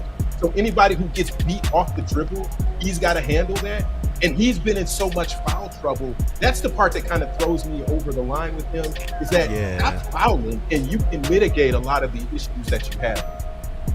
That's a bar, and you know what? That's where I do believe that technique and the development path, that's going to play a key part. I think that the next step or leap he takes defensively, he'll take some marginal ones during the season, but I think it's going to take work during the off season and a full season of film study, a full season of putting, practice into action, and then we have an opportunity to see a better defensive-minded Jalen Duren. Because where you lack an instinct, it takes a lot of practice to bring your skills to the same proficiency that an instinctive defensive player would have. And that's where I'm hoping this staff provides a lot more development, better development environment around Jalen Duren. And Rod, you absolutely right. You said that he needs to be the defensive anchor for this team, so he has to do a little bit more. The problem is I'm just not seeing it. I think it's more of a problem of want to coming from him. What up, though, Rod? Hey, Brandon, the next availability, ask JB about that and how difficult that position is in the defensive scheme for somebody to pick up, because he's not Jared Allen and he's not Evan Mobley in terms of athleticism and defensive prowess. So how difficult is that for a center to pick up in what they're trying to do? I am taking the notes, KG. Do that because we got the practice right after this. So okay, bet. All right, so on to the next you, statement in Swish or Brick. Malik Beasley and not Tim Hardaway should be starting. Swish or brick? Oh, I like what Tim Hardaway has brought to the team. Ah, goodness gracious. Ooh.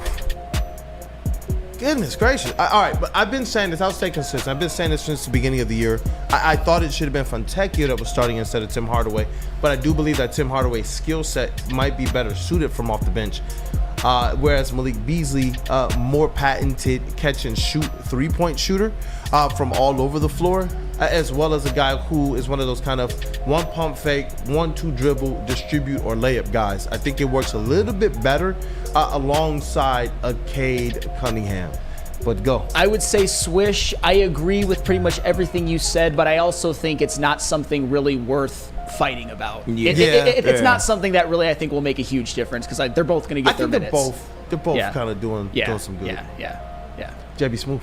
Yeah, I agree with you guys. That's fair. I say switch as well. Everything you guys just said. We got from the chat, Denver Blair, swish. Dante151, swish. Mega Hustle, 313, brick. Two-hand Hutch, swish. Honolulu, BS, swish. That's why we put it Terrell on Lamar, there. swish. Rando Small, swish. Chuckle Cheese, brick. The Real K77, swish. I was like, yo, this is a conversation? Yeah. That's where I was at. But what up, though? If you had asked me this before the season, I would have absolutely said swish. But seeing what Tim Hardaway has done, excusing the last game, of course, he was coming back from injury. But seeing what he's done this year, he's kind of earned the right to start at this point. And when you look at their games, they do a lot of similar stuff. The only thing you really need them to do, both of them, is space the floor. And they both seem to be able to do that. So like Sam said, I don't think it's nothing you really want to fight about. They both do the same things. I'll just, for the purpose of this, I'll just say brick. Nice. All right. Hey, Rod Beard, what up, though, brother? 3 starts for Malik Beasley. 24 points, 50% from 3. I'm gonna just leave that where it is. That sounds like a switch, brother. They platooning them anyway, so I mean it is what it is. But I said Hardaway at the beginning of the year, so I will stick with that. But small sample size, Beasley, they have a similar skill set, and I think you can go either way with that. All right, let's rock. Next statement in swish or brick. Cade Cunningham and Jaden Ivey are both top 50 players. Swish or brick? I pulled some numbers so that we could kind of break this thing down as well. Cade Cunningham is just on a completely different level this year. In terms of points, he's 21st in the league. Rebounds, 34th in the league from the guard position. Assists, 5th in the league at 8.8. And he's just outside of moving up those rankings as well. And he's top 100 in field goal percentage. Jaden Ivey, he is 45th in points per game. He's just outside of the top 40. 100th in rebounds, 52nd in assists, and top 100 in field goals as well. Just so people know the stats. And Jaden Ivey, just a little bit more to give him his kudos. He's taking steps forward in almost every single defensive metric, including taking a few less threes per 100 possessions, but all of his other efficiency stats going up. His usage went up, but he's gotten more efficient. So I'll start with you, brother. I am going to go brick. I think it's too early to call Jaden Ivey a top 50 player. I think you can name multiple teams like the Celtics, like the Cavaliers, like the Oklahoma City Thunder. You can even put the Lakers in that mix that have multiple guys who are in the top 50. And then you got to include your superstars, your fringe stars. So to me, Cade is in that. To me, Cade, you could argue, is like top 25. But Jaden, to me, is still in that 50 to 75 range. But ask me this question at the All-Star break. Hey, might be different. Let's rock. JB Smooth, what up, dog? I know you are one of the Poison Ivy militia. What up, dog? I am of the Poison Ivy militia, but for me, this one is a Kawhi Leonard from the 3, bounce, and then just lands in the net for that Toronto game. Like, Cade, you're absolutely up there, easily top 50. But Ivy, you're starting to slip just a little bit, my guy. I need you to pick up the pace just a little bit more these next couple games. But I still got your back, though. All right. Now, but people so far are feeling like he's definitely a top 100 player. He is ascending for sure. Yeah, definitely. Hey, Kavasi Chase, let me know what the chat's talking about. Yeah, for sure. Sorry, I was getting this loaded up. We got a swish from Chuckle Cheese, swish Rando Smalls, Greg Aspaw, swish Bank shot from Mitten Maid, Lawrence Hack, swish, mega swish from Dante 151. Mega swish. Denver Blair, Hustle 313, swish, Chuckle Cheese, Swick. Just a little mistype right there, but does a swish as well. I like it. It's a squish and brick. KG, what up, though? Kool-Aid, if I'm not mistaken, Jaden Ivey wasn't even top 100 this year, right? Wasn't top he was 100. not. Okay, so he's so- definitely on the ascent, like Flannel said. To me, this is in and out. Cade, absolutely top 50. Would I put Jaden Ivey as top 50? Not just yet. I think Flannel hit the nail on the head. I would say Jaden Ivey is in that 60 to 80 range. But he would have to leapfrog some people to get into the top 50. Now, can that change, as the season goes along? Absolutely, because the improvements he's made, like, to his offensive game, I think will carry him into the top 50. I'm just not ready to put him there yet. It's tough because then you even got to look at like teams I didn't mention, like the Knicks and the Bucks, who have multiple guys who are the Golden State. Like there's a lot of really good players, and that's not a shot at Jaden Ivey, because before the season I probably wouldn't have put him at top 100, and now I'm talking about 50 to 75. Right. But Cade, yes, 100%. Hey, Rob Beer, what say ye? The national media legitimately tried to say that Cade was number 73 or something. Yeah. Come on, man. Look, that's And Jaden Ivey wasn't even on there. Yeah. So this is a brick because Jaden's not in the top 100. I agree with you, or not in the top 100, but not in the top 50.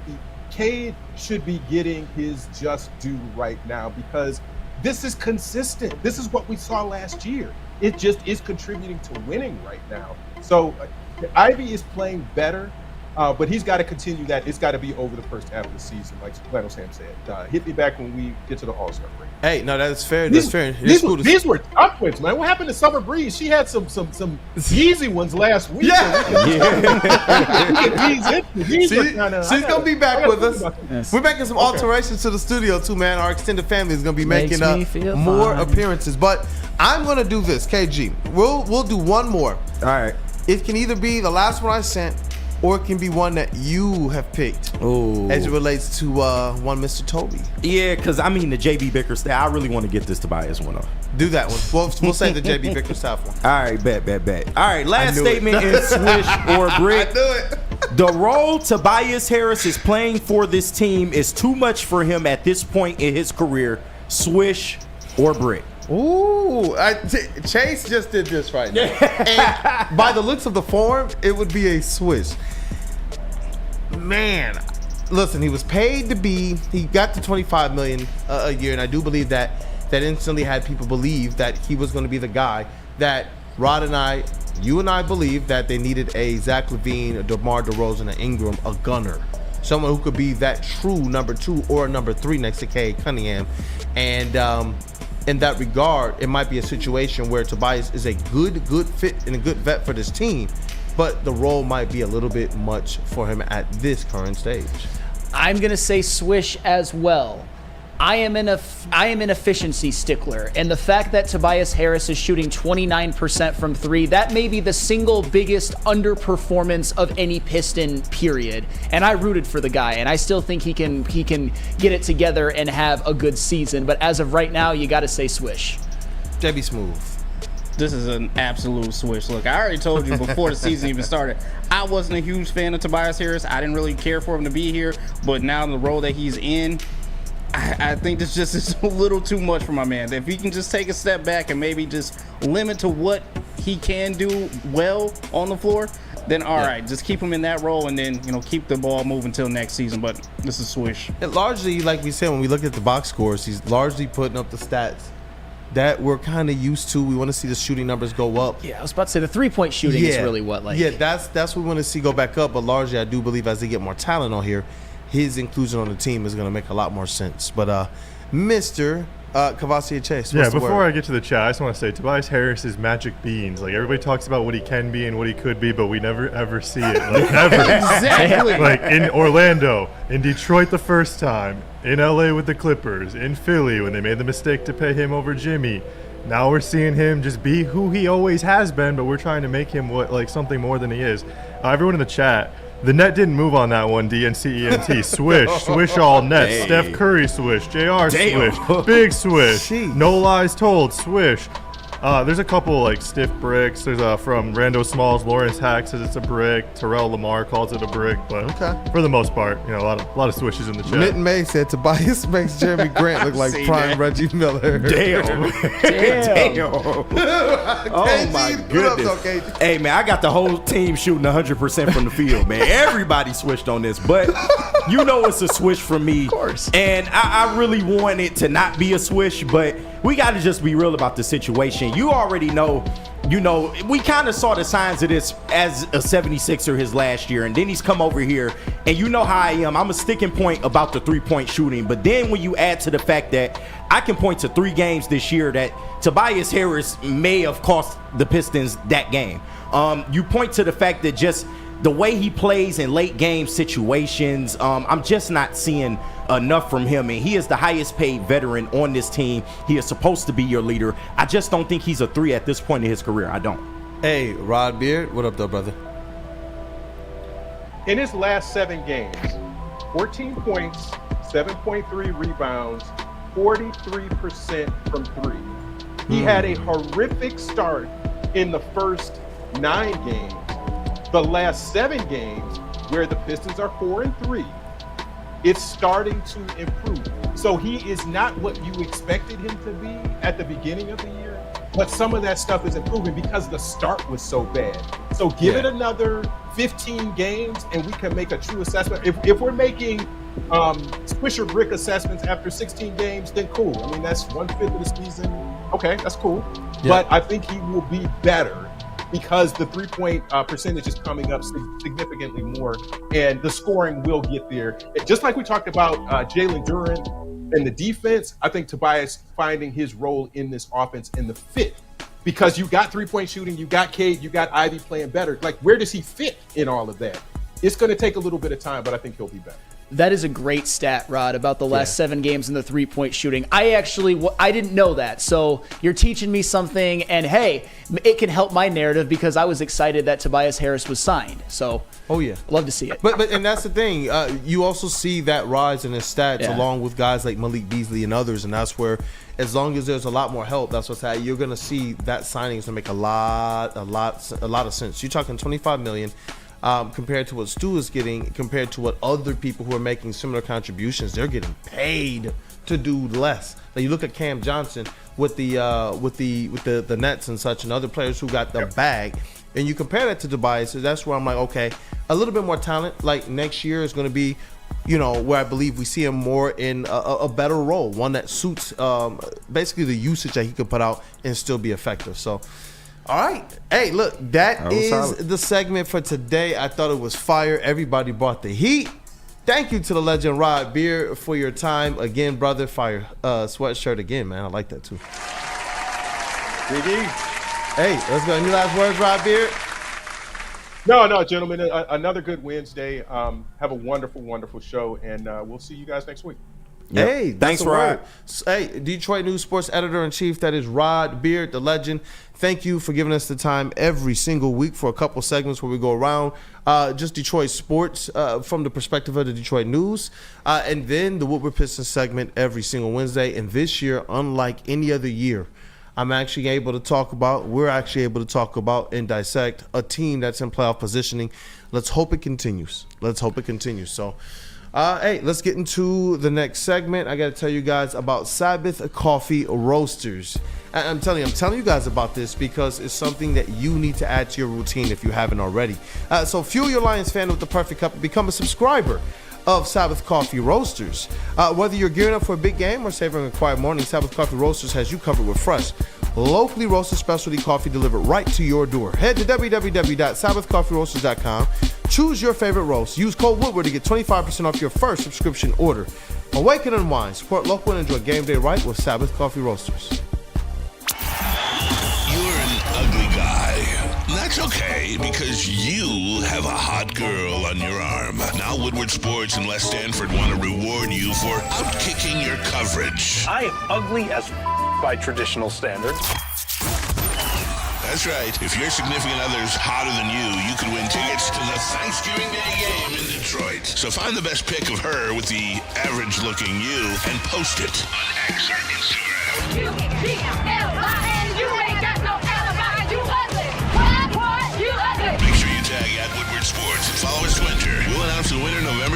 5th, then you and your much better looking lady will get tickets to watch Dan Campbell and the Kneecappers. We're going to buy the kneecap off. Inside of Ford Field on Thanksgiving. So find the best pick of her and the worst pick of you. And show us all how you outkicked your coverage.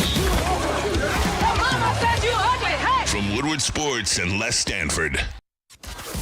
Can't get enough Lions coverage? Make sure you catch all Woodward Sports shows every game day. Wake up with Woodward and Maine, giving you the latest insight into the Lions locker room and press conferences. Then join the Lions pregame show, highlighting key matchups, injuries, and what to watch for during the game. Follow all the ups and downs of the live game action with our Woodward Watch Party live on YouTube and WoodwardSports.com. After the game, check out the instant fan and host reactions with the Lions postgame show. Every game, it's wall-to-wall, kneecap-biting, high-fiving, chest-pumping Lions coverage. Hell yeah! Only at Detroit's #1 sports network, Woodward Sports. Woodward Sports, let's go. How do people feel about getting a Planet Fitness membership for $15 a month?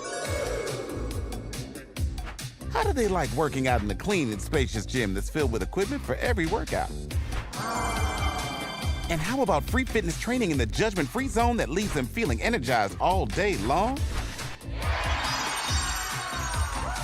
Join Planet Fitness today with the free PF app online or in club and start getting that big fitness energy for $15 a month. Game is won in the trenches, and our big fellas don't mess around. The Woodward Heavyweights on Woodward Sports.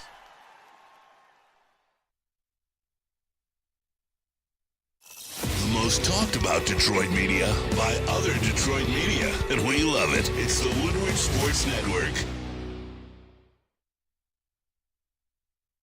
Soroki's Crispy Chicken and Pizza has a new limited time offer just in time for this football season. Soroki's is debuting their fresh signature flavored wings.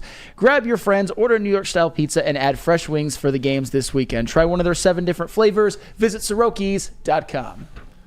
Hey, I gotta tell you guys about New Holland Brewing Watch Party and the post-game show. Why do I have to? I'm telling you, it's an absolute need that I have to tell you guys about this. Because who wouldn't? Like, if I have something good, why wouldn't I tell you about it? You know what I'm saying, Flannel? Oh, yeah. And that is the watch party and the post-game show live at Hayes Social in Shelby Township for every single Detroit Lions game. Every single one, home or away.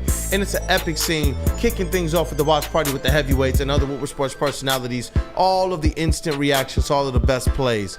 And everyone has just been a victory show just about.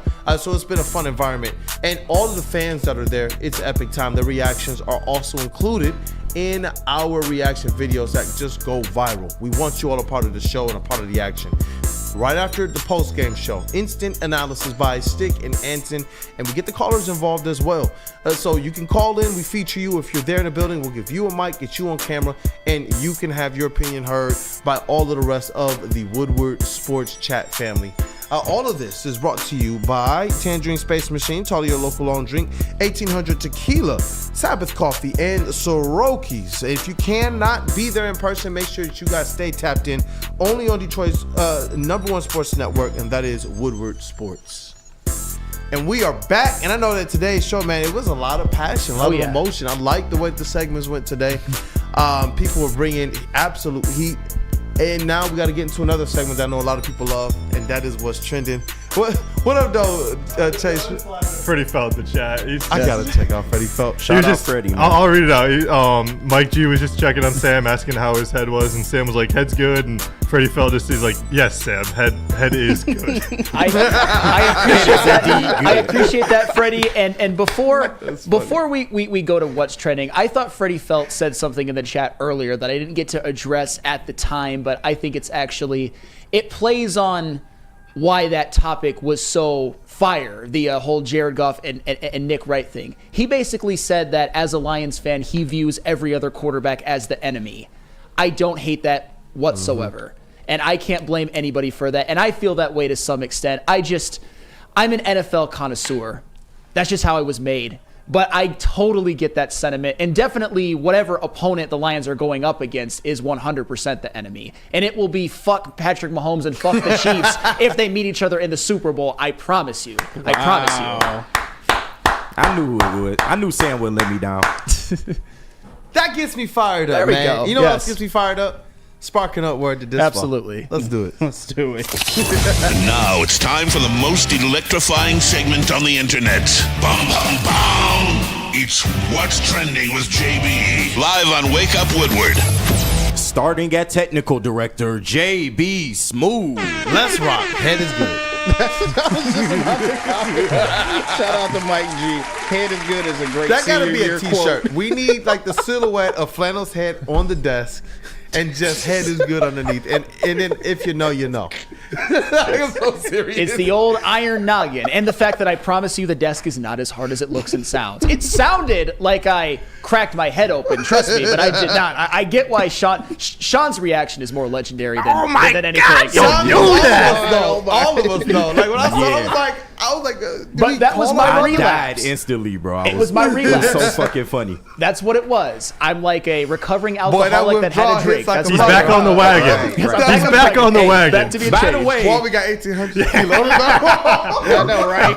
By the way, Proud partner. you can thank your boy for giving the assist for that footage because I told Stick to start filming right before that happened. Right before that happened. KG So I'm got just that saying. black sense. Yeah, I did. I knew something was afoot. Oh, man. Do something was afoot. All right, let's get into what's trending. I think I see Mr. Elite running across the street right now. Oh, Neil Rule himself. boy. Oh, really? Oh, Nice. boy. I know he's going to kick us out of the studio pretty soon. Hey, but- it's still 9:48. We're good. we still got some time, but I got to show you guys this video because, you know, Thanksgiving is coming up pretty soon. And shout out to our boy, Ryan Ermanni, later on today. Oh, or my Ermanni God, this is Edwards, so because just know that my man enjoys the dark meat. This is so funny. It's time to talk turkey, ladies and gentlemen. Dark meat, fattier, juicier. I love that dark meat. I know you That's do. why I went right after it with that leg you did. yesterday. Yeah, you I mean, there was no thought about getting a knife and getting those breasts with the white meat. It was all about that leg. You prefer the dark meat as well? I have always preferred dark meat, but if things don't work out this Thanksgiving, I think I'm going to switch and start going after the white meat exclusively. And I mean that sincerely. Put a little gravy on it. It'll be fine. Yeah. Be able to work with it. You just got to, I think I can work with the white meat. I do. You can trust the white meat. You can trust the white meat. It's dry. It's consistent. It's That's why you reliable. gotta put some gravy on it. That's why you got to put some gravy on it. We'll figure it out. Yeah. Good stuff. I'm switching over. It's consistent. Ryan It's Ermanni, you reliable. legend. Ryan Ermanni, I love you, brother. I know, like, we're behind the scenes and all that, but on the platform, we just take the time to say, you legend, Ryan Ermanni. I was Oh my about to God. say, He is news gold. Ryan Ermanni, He's a national treasure. this is why he's so great at what he does, because Epic, he's so dog. good and he's such like the epitome I love Ryan. of being like a news host, and he's obviously great on Ermanni Edwards as well, but he Yeah. puts his foot in his mouth a lot, but he always knows how to maneuver it beautifully. Yeah, like it's so great. You see it on the show every day. No, he is a national treasure. We need Yes, to protect him at all costs. absolutely. I don't think y'all know, like, because there's stuff that goes on behind the scenes where he helps all of us. And I think all of us have had opportunities on their show, and I think he's made us better. He's pushed me to be better. No, I've had for to be sure. better. Yes. I think one of our greatest moments was on Ermanni Edwards when you just bust through the door and dap me up because I got the phone call right early on in the booth there. But that gave me opportunity. Knowing how their standards are and that they trust me with the opportunity, those are types of things you don't forget. And then the ways that he pulls people underneath the wing, like we went to the Boys and Girls Club event for Jerome Bettis, and he was supposed to be the lead reporter, and he was just like, no, wait, Jerome Bettis is coming? He's like, you got this one, big dog. And it was just like, whoa. I was like, Ryan, you supposed to be the one. We set up everything, even the camera height for him. Yeah. And he was like, no. I want you to have this one. He was like, you saw me the first couple. He was like, you're good, though. I already know you got this. Gave me some pointers. And it was just like, that's who Ryan is, man. Yeah. And we had he's a a good great time. person. And he got me a couple more interviews, showed me the ropes. And, because we always think we know what we're doing, but then when you're in the presence of people like Terry Foster and like Ryan Ermanni, even Neil Rule, it's like, I'm glad that we get these opportunities. And shout out to Ryan Ermanni for giving you that opportunity, and it's led to the fact that our intro is you. That's literally it. Yes, is you interviewing Jerome Bettis, Broder pitching for Michigan, and me wearing a hot dog suit and throwing a thing in the sound booth. And trust me, the new intro gonna have the head banging in there. I promise you. That is a fact. That's going in the hype package. Thank you, Headbanger. Ryan Lentz. Thank you for that. Love you, brother. Love you, brother. Shout out to Ryan Ermanni. He is a straight legend. Appreciate Loves that dark you, man. meat. Loves the dark meat. Loves the dark meat very well. I gotta show I you. know you do. No, her performance in this shit was great too. Shout out to her. I forget her name. Yeah, Ryan used to have them come out to the Lions pregame shows to support Woodward Sports too. Like that's who he is. Yep, it was dope, man. But I gotta show you guys this one. Never get caught on the fake out. Just never get caught on the fake out. Okay. The snatch Did he back. look and watch? Where your ankles Swish. at? Oh. Why? Why did you do this? Oh. Why? Oh. That's terrible. That's terrible. I thought the WNBA was more fundamentally sound. I was gonna say, Chase from the top rope, son. and that's why anything you can do, I can do better is a crock. I'm just saying. When it comes to certain situations, Bro, she's hurt. And my man was like, it doesn't matter. That's terrible. Still got the bucket. Hey, it's shooters like, man, for the J. For the J. Shoot Shoot it. And finally, I will end what's trending with this Kool-Aid until we get the footage Yes, sir. of you hooping. come on. Still ain't seen it. You know what? You played in college, I've been Yeah, informed I to let need you to know see it. this. To let you know this. I've just been informed. All right, guys. Over there, we have. Look at this guy right here just chilling. He says he's in the gym every day, but hasn't hooped in 2 months. Wow.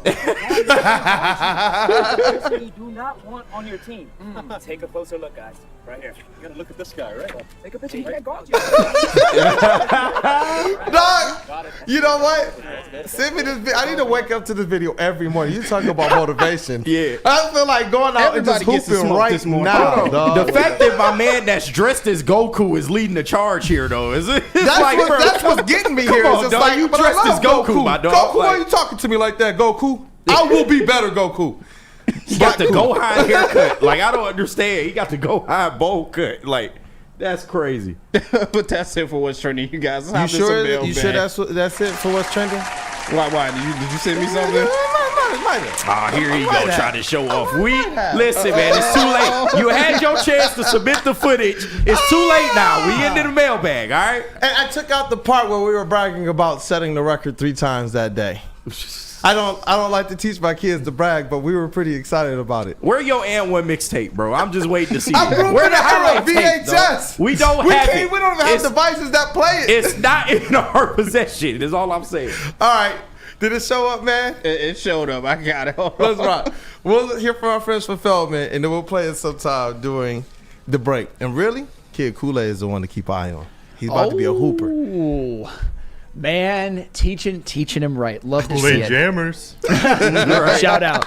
Since 1996, Feldman Automotive has been driven to provide a fast, convenient, and first-class car buying experience called the Feldman Advantage. With 18 locations, there's a Feldman dealership in your backyard. Visit feldmanauto.com to find the location nearest you. Feldman Chevrolet, Detroit's #1 Chevy dealer. And we are back. It is time for the Wake Up Woodward mailbag segment presented by Feldman Automotive Group. You got that ready, brother? I got it. All right, let's go. Check this out. Look at Kid Kool. Look at it. Look at the shot. Look at the form, man. He about to be a hooper. Look at that. Effortless form. Effortless form. Hey. Effortless form. Okay. The high score that day was 91. We had just set it, and then we got 81 there. Our arms got tired because we were there like the whole entire time. That way we were just like, all right, we done. We're tired now. Not bad. Come on, man. Effort. Y'all see the form. Not Quick bad. trigger. I'm telling you. Shout from out the to logo. Kid Kool-Aid, but once again, we have not seen the footage of you on the court. That's all I'm saying. Hey, shout out check Kid Kool-Aid, though. Shout out to the Detroit News. They got this big old thing called Allstate. I'm not talking about insurance. I'm talking about the best hoopers in the state. Word. Okay. Hey, let's get into the mailbag segment. Man, now I gotta go hoop, man. It's like waiting on I Black gotta go Santa. hooping. I haven't hooped in 2 months though. Man, KG. What we gonna get quicker, the footage or Black Santa coming to KG deliver the about to present? make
pumpkin pie? Flannel Sam. I've only had pumpkin. Wow. I've only had pumpkin, so I don't have like a means of comparison. But I've heard that they're similar-ish. That's just what I've heard, but hey, Kool-Aid, you actually know, so like I'm gonna take your word for it. Yeah, Smooth, real quick, brother. We getting no audio in the chat. What? Don't know what's up with that. no Everything's good over here. I don't know. Yeah, I'm getting levels on VMix. I don't know what's happening. Oh man. Y'all refresh the streams, man. I don't know. Yeah, definitely. I can't speak to it. Definitely. But what about you, JB? I guess we'll finish out these questions. Hopefully the audio pops back up for people. And then I got a couple more questions.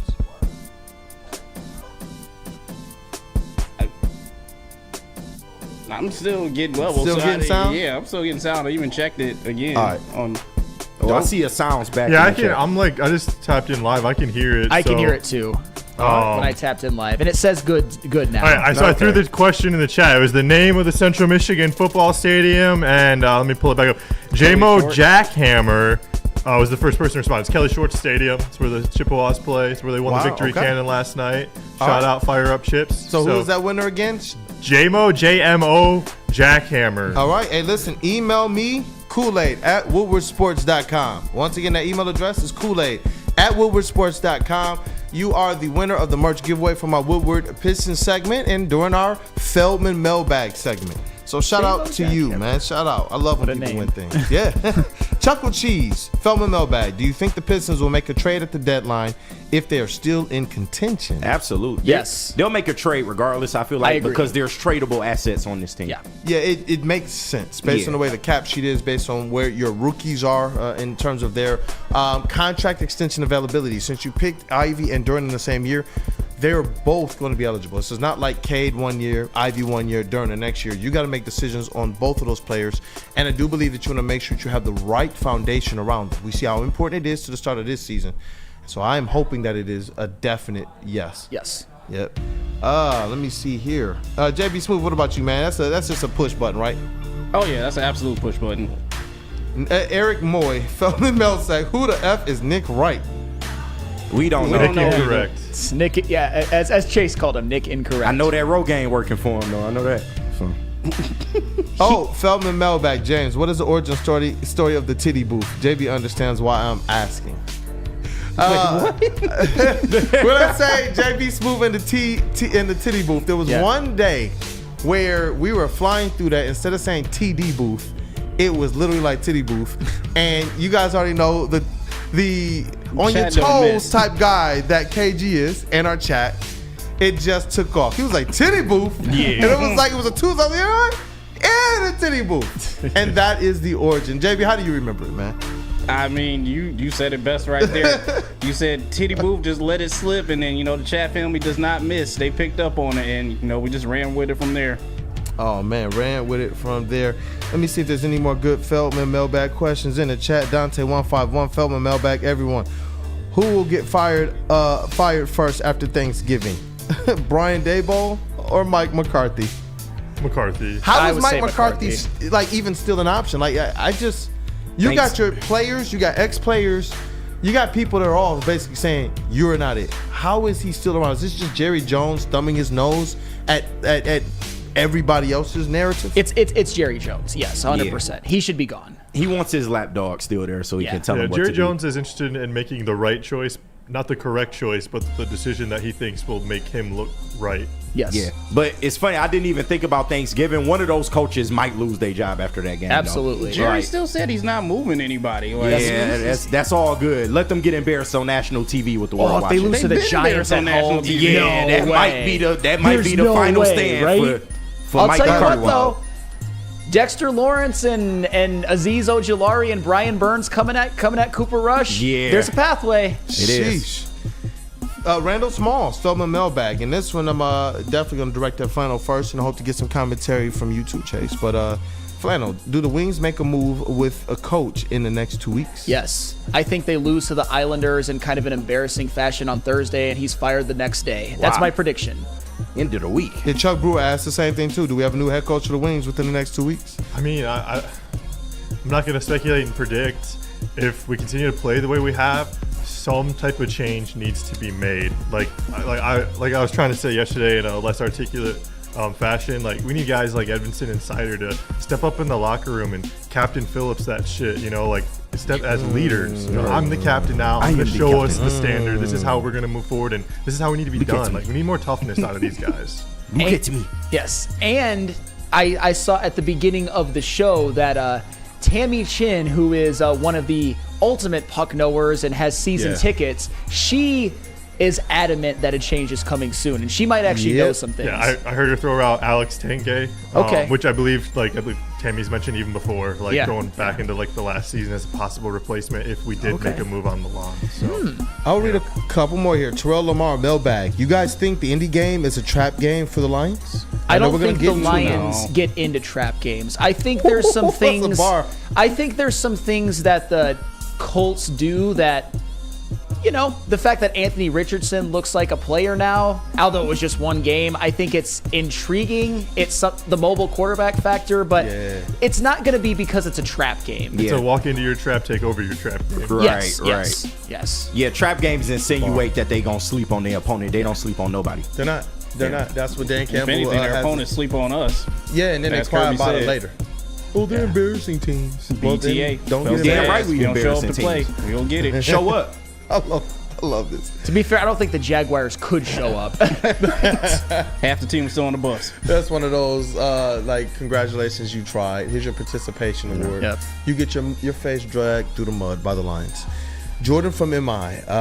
Feldman Mailbag. Would you trade Jalen Duren at the trade deadline if he doesn't step up more on defense? What kind of deal are you talking about? Well, this is the issue. It's the contract that his camp is going to want versus what you believe he's worth. Exactly. Not just today, but in the future as well. So you don't necessarily have the ability to even parse a return. You have to decide, are you going to get, effectively a draft pick is what you're hoping to get back for Jalen Duren. You hope you can get a player back too, but with uncertainty around him, if you trade him right now, you're kind of shooting yourself in the foot. Yeah. And I know you have to make a determination on him. They did this with Sadiq Bey too. 2 years before, they had 2 years that they could have gone with Sadiq Bey and entertained an extension. And Rod and I told people, he's not getting those 2 years. They're going to make a decision now. Same with Cade Cunningham. They made the decision now. And I do believe with Jalen Duren and Jaden Ivey, they're going to, though they have the ability with them to, because they're young players who are contributing to what they're doing right now, let it go another year on a rookie contract before they have to make a decision. But after this season, that's where I believe if you're going to trade Duren, where it's more likely. To do it at this deadline, unless it's pushing you over the top to get another draft pick and a good starting player, I think that would be a mistake. I think that you've pretty much nailed it in terms of feasibility. If I were in a 2K dynasty right now, I'd trade Duren, but that's why it's a 2K dynasty. Right. In real life, you got to go through the necessary process, and you got to make sure you get a good deal in return. Yeah, totally agree with you. Yeah, definitely. And I think that's the show. Man, I got to get Jordan from MI back. I don't know why, but What he got to say? blocked. Can you unblock him? Let me see if I can try to fix it real fast. Yeah, that must have been by accident. I had his comment up, and I think I might have accidentally. All right, this should be fixed. Clicked him. Should be all good, Jordan. Thank you. Oh, Thank good. you. Sorry about that, Jordan. Yeah, sometimes you just click the wrong button. So. Yeah, and Terrell Lamar, like him, his response to us answering his question about the indie game being a trap game, he said great answers. And overall, guys, great show because of you, chat family. If you haven't gotten the opportunity to, go on ahead and smash that like button before you get out of here. Share the stream and support the rest of the network. And I know Mr. Chase is going to tell you guys about that as well. But is that a show? Yes. That's a show. Let's get this thing wrapped up. Just realized I got to jet downtown. Shout out to our brother Matthew Broder. Shout out to that dude Justin as well. And we got Cavassier Chase GPT, and Mr. Fire Up Chase. What up, though? Yeah, fire up, baby. Victory Wednesday, Victory Cannon in Mount Pleasant. Hope you guys have a great show. Shout out to everyone in the chat. We got Big D coming up here at 11 o'clock. D-Mac, Neil Rule, Spenmo, KG, bringing it to you guys for Big D Energy. Ermanni and Edwards. We got the great from the 9, Fox 2, Ryan Ermanni holding it down with Michigan's legend, Braylon Edwards. 5 to 7, Spenny and Easy. One of the most fun bunch of sports sports shows you can entertain and tap into. So stay tuned. 5 to 7. Got the heavyweights guys. Nicholas Koloff, tailgate wins. Chris Platty, the Rap Cave, also in the booth for those guys too. So shout out. Bunch of great shows, bunch of great dudes, and we're all here to rock with you guys. So fire up. Hey, let's rock. Let me see here. Terrell Lamar, y'all be showing a brother some love. I love this show for real, man. I'm telling you, we love you guys, man. Yeah, shout out Terrell, man. Hey, as much as I My love guy. this booth as well, and we got something coming by the end of the week for you guys. But the elite booth, we got Detroit's number 1 draft pick KG in the sound booth, aka Black Hollywood. How's it going today, bro? Yes, sir. Also, one half of the Woodward Sports Tag Team Champions. So, hey, man, sorry about the audio issues, y'all. It had to be something with the stream. I saw a lot of, the lips wasn't syncing up to the audio. It's got to be an issue with the stream. But nonetheless, we appreciate y'all tapping in with us. As always, man, y'all are the best. We appreciate the love. Shout out to my team, man. Y'all are awesome. I appreciate having y'all and doing this with y'all every day. And let's keep this shit rolling, man. Let's keep it rolling. Woodward Sports MVP in the, you know what, for the sake of the mailbag question. In the titty booth, it is Jake B. Smooth. Hey, once again, the other half of the tag team champions damn over right. here. Hey, You damn right. Shout out to everyone in the chat. You guys are cracking me up. So once again, shout out for the audio issues that we're having right now. And you know what? Just put some gravy on it. That's all you got to do. Just put some gravy on it. The Federal Squad and Network that is Flannel Sand. The more things change, the more Flannel stays the same. All sports know wherever. Another night of no Detroit sports. I guess I'll do what I did yesterday, and if there's anything I would recommend, Vegas at Toronto, NHL. That could be an interesting one. If you want to hate watch the Maple Leafs, that could be fun as well. Or if you just want to take a night off from sports, I know we all need that sometimes. Hey, you know what? Especially in this industry, sports is what 24/7. 24/7. It's pretty wild. But it's your boy Brandon Day, aka Detroit Kool-Aid, your credential Pistons reporter and writer for the network. And chat family, today this has been a fun one. The middle of the week, we're just that much closer to more Detroit Lions football on their quest for a Super Bowl. And thank you to our guest, Rod Beard, our weekly guest, Always. For the couple segments, and he was spitting the fire. He just showed up, fired up, and energized out the gate. And the commentary was dope as well. And thank you guys for tapping in, being engaged as well during the Woodward Pistons Swisher Break, whatever segment. It's dope every single time, man. You guys have a